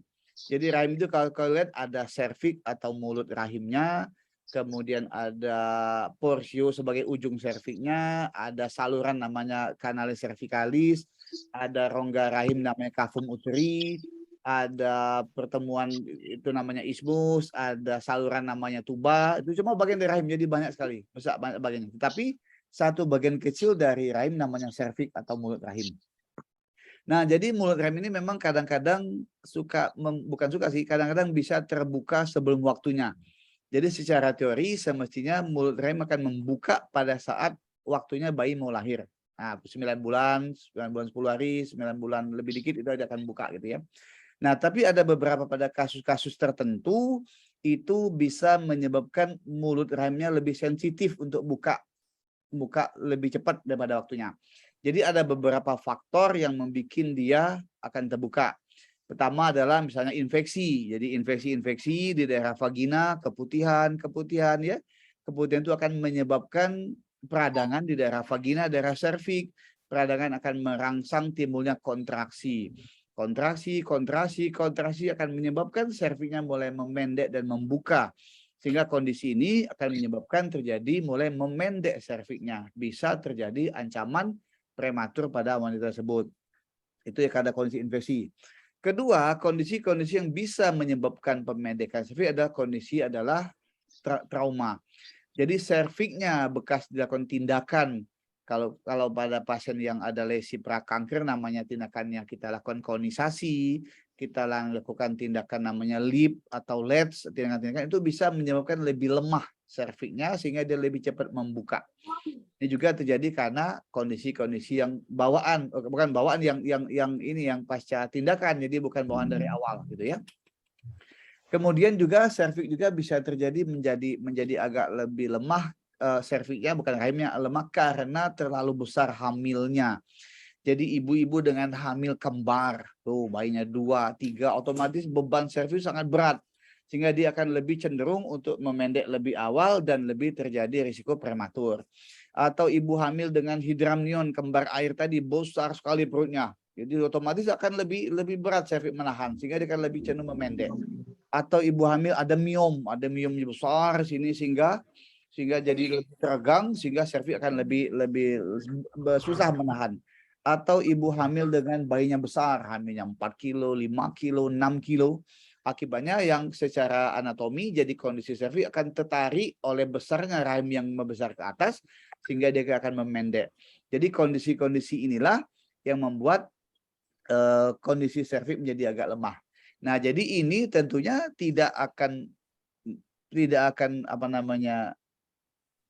menyalahkan ayat yang tadi bahwa rahim tempat yang kokoh. Benar, rahimnya kokoh, tapi kondisi bagian bawah rahim itu akan mengalami kelemahan karena faktor-faktor tertentu.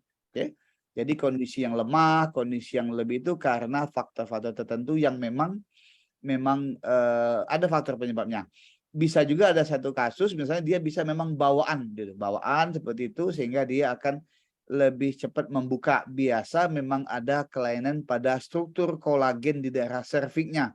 Jadi kelainan bawaan di daerah serviks sehingga struktur kolagennya sedikit, jadi ada regangan sedikit, dia akan buka. Sehingga pada kondisi ini biasa kita akan lakukan penjahitan di daerah serviks supaya tidak terjadi partus prematur. Demikian Mbak Ambar jawaban kami. Terima kasih. Terima kasih dokter. Sama-sama Bu. Saya kira masih ada pertanyaan ini, Dr. Nusul. Ya, Dok, Dok, kalau ternyata banyak orang yang membuahi, nah ini banyak yang membuahi, itu gimana? Seperti PSK, gitu, kan? Kalau seandainya dia hamil, ya, dia sudah hamil, ya dibuahi lagi, gimana tuh? Ya, baik Prof. Ini juga pertanyaan yang menggelitik orang gitu ya. Gimana nih PSK dia? Jadi sebetulnya memang tadi dikatakan bahwa Allah sudah mengatur bahwa dari sekian ratus juta sperma siapapun yang nyumbang di situ gitu ya, hanya ada satu yang jadi gitu ya, hanya ada satu yang jadi, yang lain akan mati. Allah dengan seperti itu. Tetapi dalam kenyataannya tetap ada pengecualian seperti kata Prof Hanafi tadi, ada pengecualian, ada hal-hal khusus ya. Jadi ada, kalau kita baca di buku biologi kuliah di FK itu ada kasus namanya superfetasi dan superfekundasi. Jadi wanita itu, jadi begini kalau saya balik, jadi kalau dia sudah ada sperma yang masuk ke dalam membuat sel telur, maka sel telur akan menutup diri serapat-rapatnya sehingga tidak akan bisa dimasuki oleh sel sperma lain. Jadi walaupun dia berhubungan lagi berkali-kali tidak akan bisa mampu mengganggu kehamilan sudah terjadi. Terus seperti itu. Nah, tapi ada satu kasus yang dikatakan di buku itu di Amerika ya, Amerika, bahwa seorang wanita maaf ngomong kulit hitam apa lupa ya, kulit putih ya, berhubungan dengan pria kulit putih. Kemudian setelah itu dia berhubungan dengan pria kulit hitam. Nah, ternyata terjadi kembar satu kulit putih, satu kulit hitam. Itu yang namanya superfekundasi. Jadi wanita itu sangat subur namanya. Jadi mestinya begitu tidak lagi bisa, ternyata masih bisa terjadi kehamilan. Jadi terjadilah kembar dengan perbedaan warna kulit jelas antara yang kembar A dengan kembar B. Ya, jadi itu namanya superfekundasi atau superfetasi. Jadi kondisi-kondisi ini suatu kelainan di mana semestinya memang tubuh itu udah nutup, tidak akan mungkin hamil lagi, tapi ternyata dia masih bisa. Ini jadi kondisi-kondisi khusus. Jadi kalau pada PSK tadi yang dibilang pada berhubungan banyak orang itu tadi tetap kalau memang dia tidak memakai kontrasepsi, dia lagi masa subur akan terjadi kehamilan. Tapi kehamilan pada satu orang saja. Yang siapa itu kita nggak tahu gitu ya, sampai nggak tahu, mesti tes DNA nanti. Jadi terjadi hanya pada satu orang saja. Jadi dia tidak akan hamil dari tempat-tempat kecuali memang ada khusus tadi. Yang kasus juga sangat langka sekali, Prof. Heril, kita juga belum ketemu lagi ada kasus. Tahunya juga kita tahu kasus dari buku kedokteran, ada kasus di Amerika seperti itu. Jadi yang tidak akan hamil hanya ada satu saja kalau dihamil. Demikian jawabannya, terima kasih, Prof. Ya, terima kasih. Kemudian ini Pak Sarjono nih, penting nih Pak Sarjono. Sperma yang tidak subur, apakah bisa disuburkan dengan makanan atau obat? Sebab ada yang belasan tahun baru punya anak. Terima kasih. Ya, terima kasih Pak Sarjono pertanyaannya. Jadi memang ini bagus sekali ya. Memang jadi sperma sebetulnya memang kita bisa teliti, bisa bagaimana fungsinya, geraknya juga sudah diteliti sehingga kita bisa lakukan tindakan untuk memperbaiki kualitasnya. Jadi memang ada obat-obatan yang bisa memperbaiki kualitas sperma. Jadi maaf ngomong, saya cerita dikit, semalam saya datang pasien, maaf ya bukan kemarin pagi di Geraha, saya mau di Palembang, pasien datang kok namanya Joni gitu ya. Kok pasien saya laki-laki, saya bilang pasien kan perempuan semua kok ada laki-laki. Ternyata dia datang dengan mungkin siapa kakaknya, ternyata dia membawa hasil sperma. Dok, saya mau minta tanya, kenapa? Saya bilang, Pak, ini saya disuruh istri saya periksa sperma karena sperma saya encer. Jadi dia bilang mau hasil sperma, minta lihat karena dibilang dia mau diusir dari rumah. Saya bilang kayak cerita sinetron aja nih gitu ya. Betul benar kenyataan kemarin siang kejadiannya. Jam 2 ke atas saya habis itu. Saya bilang kok lucu-lucu kok istri mau ngusir suami karena masalah sperma aja gitu, masalah sperma encer. Jadi makanya saya cek sperma untuk menunjukkan bahwa sperma saya bagus atau tidak. Nah, saya lihat hasil spermanya. Secara umum bagus gitu ya. Jadi Pak sperma itu kalau kita lihat ada 3 komponen yang kita periksa Bapak Ibu sekalian. Pertama adalah jumlah spermanya, kedua adalah gerak spermanya bagaimana, ketiga adalah bentuk spermanya. Jadi kalau kita bilang spermanya bagus, artinya tiga-tiganya mesti bagus. Jadi geraknya mesti lincah gitu. Gerak lincah itu ada persentasinya minimal 35% lincah gitu. Yang lain tidak bagus tidak apa-apa. Jadi tidak semua mesti bagus, tidak. Jumlahnya mesti minimal 32 juta sperma yang bagus, sekali yang ada yang dikit-dikit kurang tidak apa-apa gitu ya. Kemudian bentuk sperma, morfologi, kepala, leher, ekor juga mesti bagus tuh, dari WHO cuma cukup 4% saja bagus. Jadi kalau spermanya jeleknya 96%, tidak apa-apa, masih bilang normal. Kita butuh hanya 4% bagus, kita bilang bagus. Nah Bapak itu kemarin spermanya geraknya bagus, normal, kemudian bentuk juga normal, bagus, tapi jumlahnya kurang sedikit. Jadi jumlah normal 32 juta, dia cuma 30 juta. Itu bagus, cuma beda dikit, cuma tidak apa-apa, tidak masalah. Nah, jadi maksud saya, sperma ini bisa kita perbaiki dengan obat gitu loh. Kita bisa, jadi kalau geraknya tidak bagus, bentuknya tidak bagus, jumlah kurang, bisa kita kasih obat. Jadi tidak masalah. Jadi sperma itu agak lebih mudah kita ngobatin. Itu makan obat, nggak usah pusing. Yang susah kalau yang tidak subur itu wanita, agak susah kita karena banyak faktor yang pengaruh. Tapi kalau laki-laki cuma sperma, kita obati sperma, kasih obat. Nah masalahnya ngobati sperma ini butuh waktu agak lama. Sehingga kadang-kadang suami-suami itu bosen makan obat. Berbulan-bulan kadang-kadang butuh waktu lama. Yang kedua, selain bosen, yang kedua bagaimana pergaulan. Kita tahu bahwa kualitas lingkungan, udara, rokok, asap rokok, kondisi panas itu mempengaruhi sperma. Laki-laki banyak duduk di kantor, banyak nyetir, pakai pakaian ketat, pakai izin ketat, kemudian berteman-teman merokok, rokoknya kita isep, dia sendiri merokok, itu semua akan mempengaruhi kualitas sperma.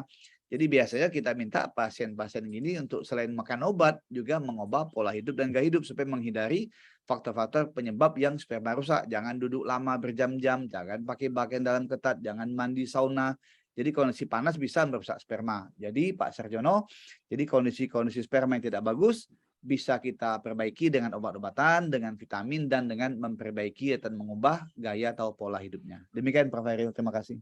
Baik, terima kasih Pak Sarjono. Sudah ada pertanyaan lagi, tidak habis Pak Sarjono? Terima kasih Pak Dokter. Baik, terima kasih. Saya lihat di chat sudah habis pertanyaan, cuma memang banyak ucapan terima kasih untuk Dr. Nuswil. Barangkali Buya Rizal, bagaimana Buya Rizal? Jam 8 masih ada acara. Ya, jam 8 ada acara nanti ya. Pertama, ucapan terima kasih yang sebesar-besarnya kepada Dr. Nuswil Bernoelian. Mungkin nanti ada episode berikutnya lagi, mungkin yang kedua. Karena terus terang banyak sekali pertanyaan saya, Pak Prof, yang nggak bisa saya ucap sekarang. Banyak sekali pertanyaan-pertanyaan tentang apa ini. Tentang ya DNA, tentang apa. Dan banyak ayatnya. Tadi kan cuma berapa ayat ya. Pak dokter kita sudah memaparkan banyak ayat. Itu yang pertama. Yang kedua, teman-teman sekalian yang nggak bisa bertanya, ya nggak terjawab, mohon maaf karena waktu yang terbatas ya. Jadi sekali lagi Bapak Ibu semuanya, terima kasih tadi datang 180 ya, 185. 185.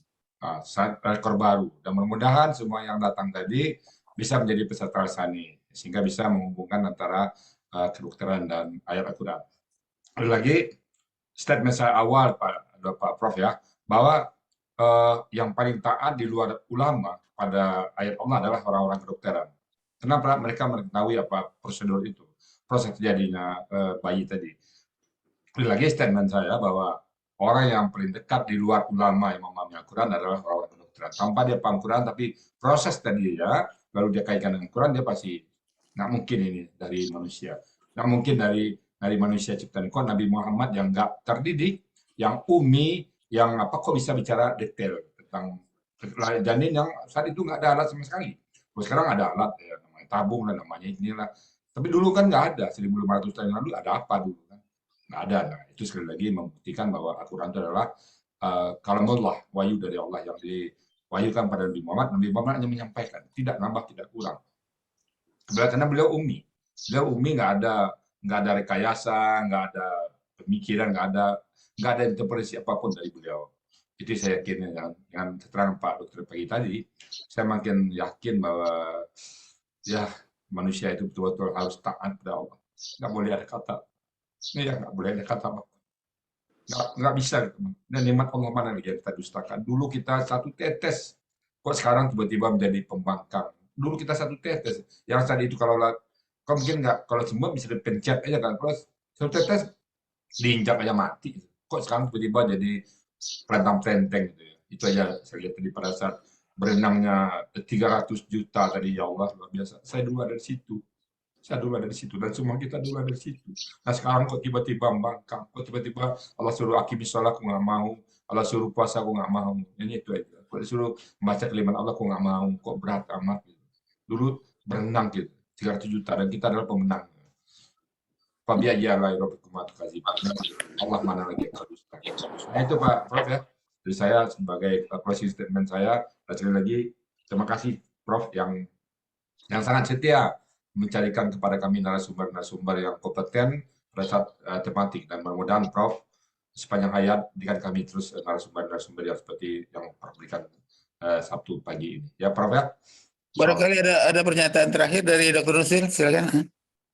Terima kasih Prof. Jadi pertama terima kasih banyak Prof Hairil, Ustadz Rizal atas kesempatannya. Jadi mohon maaf, jadi kami tidak bisa menyampaikan banyak, hanya itu yang kami sampaikan sesuai dengan keilmuan kami di bidang. Oh lebih sekali Pak, udah luar biasa. Ustadz, jadi memang betul, sekali katakan Pak Ustadz, memang betul kalau kita mendalami memang benar-benar ilmu Allah, ayat Allah itu di mana-mana bisa kita lihat, bisa kita tampakkan, tinggal kitanya saja mau apa enggak kita.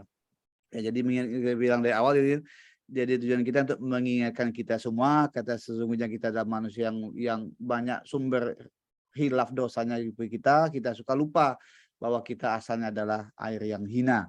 Jadi mudah-mudahan dengan presentasi pada pagi ini bisa mengingatkan kita kembali, membuat kita kembali kepada fitrah kita, bahwa kita hanyalah perintah Allah, kita hanya diminta untuk beribadah, mengabdi kepada Allah, tidak ada tujuan lain. Karena kita awalnya hina, yang membuat kita mulia adalah Allah, membuat kita dari Allah, yang membuat kita bisa berdiri ngomong sekarang karena aib kita masih ditutupi Allah. Kita sudah banyak dosa, banyak lupa pada Allah, banyak sekali aib kita, masih Allah menutupi aib kita. Jadi kalau Allah tidak nutup aib kita tidak bisa ngomong apa-apa di sini. Aib kita banyak sekali terbuka, tetapi Allah tutupi sehingga kita masih bisa berjalan di muka bumi seperti biasa. Ini pun kata Pak Ustadz masih suka petantang petenten segala macam. Kalau Allah buka aib kita, tidak bisa apa-apa, gitu ya. Seperti kasus yang sekarang tuh dibuka Allah aibnya, alhamdulillah terbuka semua aib-aib penjabat dan penjahat yang sekarang lagi ramai sekarang ini. Demikian dari saya, makasih Prof. Hairil. Baik, terima kasih Dr. Uswil. Alhamdulillah sudah hampir jam 8, kita akan masuk ke dalam kelas. Tanpa terasa, Prof. Tanpa terasa. Terima kasih sekali. Saya sebagai moderator mohon maaf ada hal yang tidak berkenan. Mari kita sudahi acara ini dengan Subhanakallahumma wa bihamdika asyhadu an la ilaha illa anta astaghfiruka. Assalamualaikum warahmatullahi wabarakatuh. Waalaikumsalam. Waalaikumsalam warahmatullahi Terima kasih.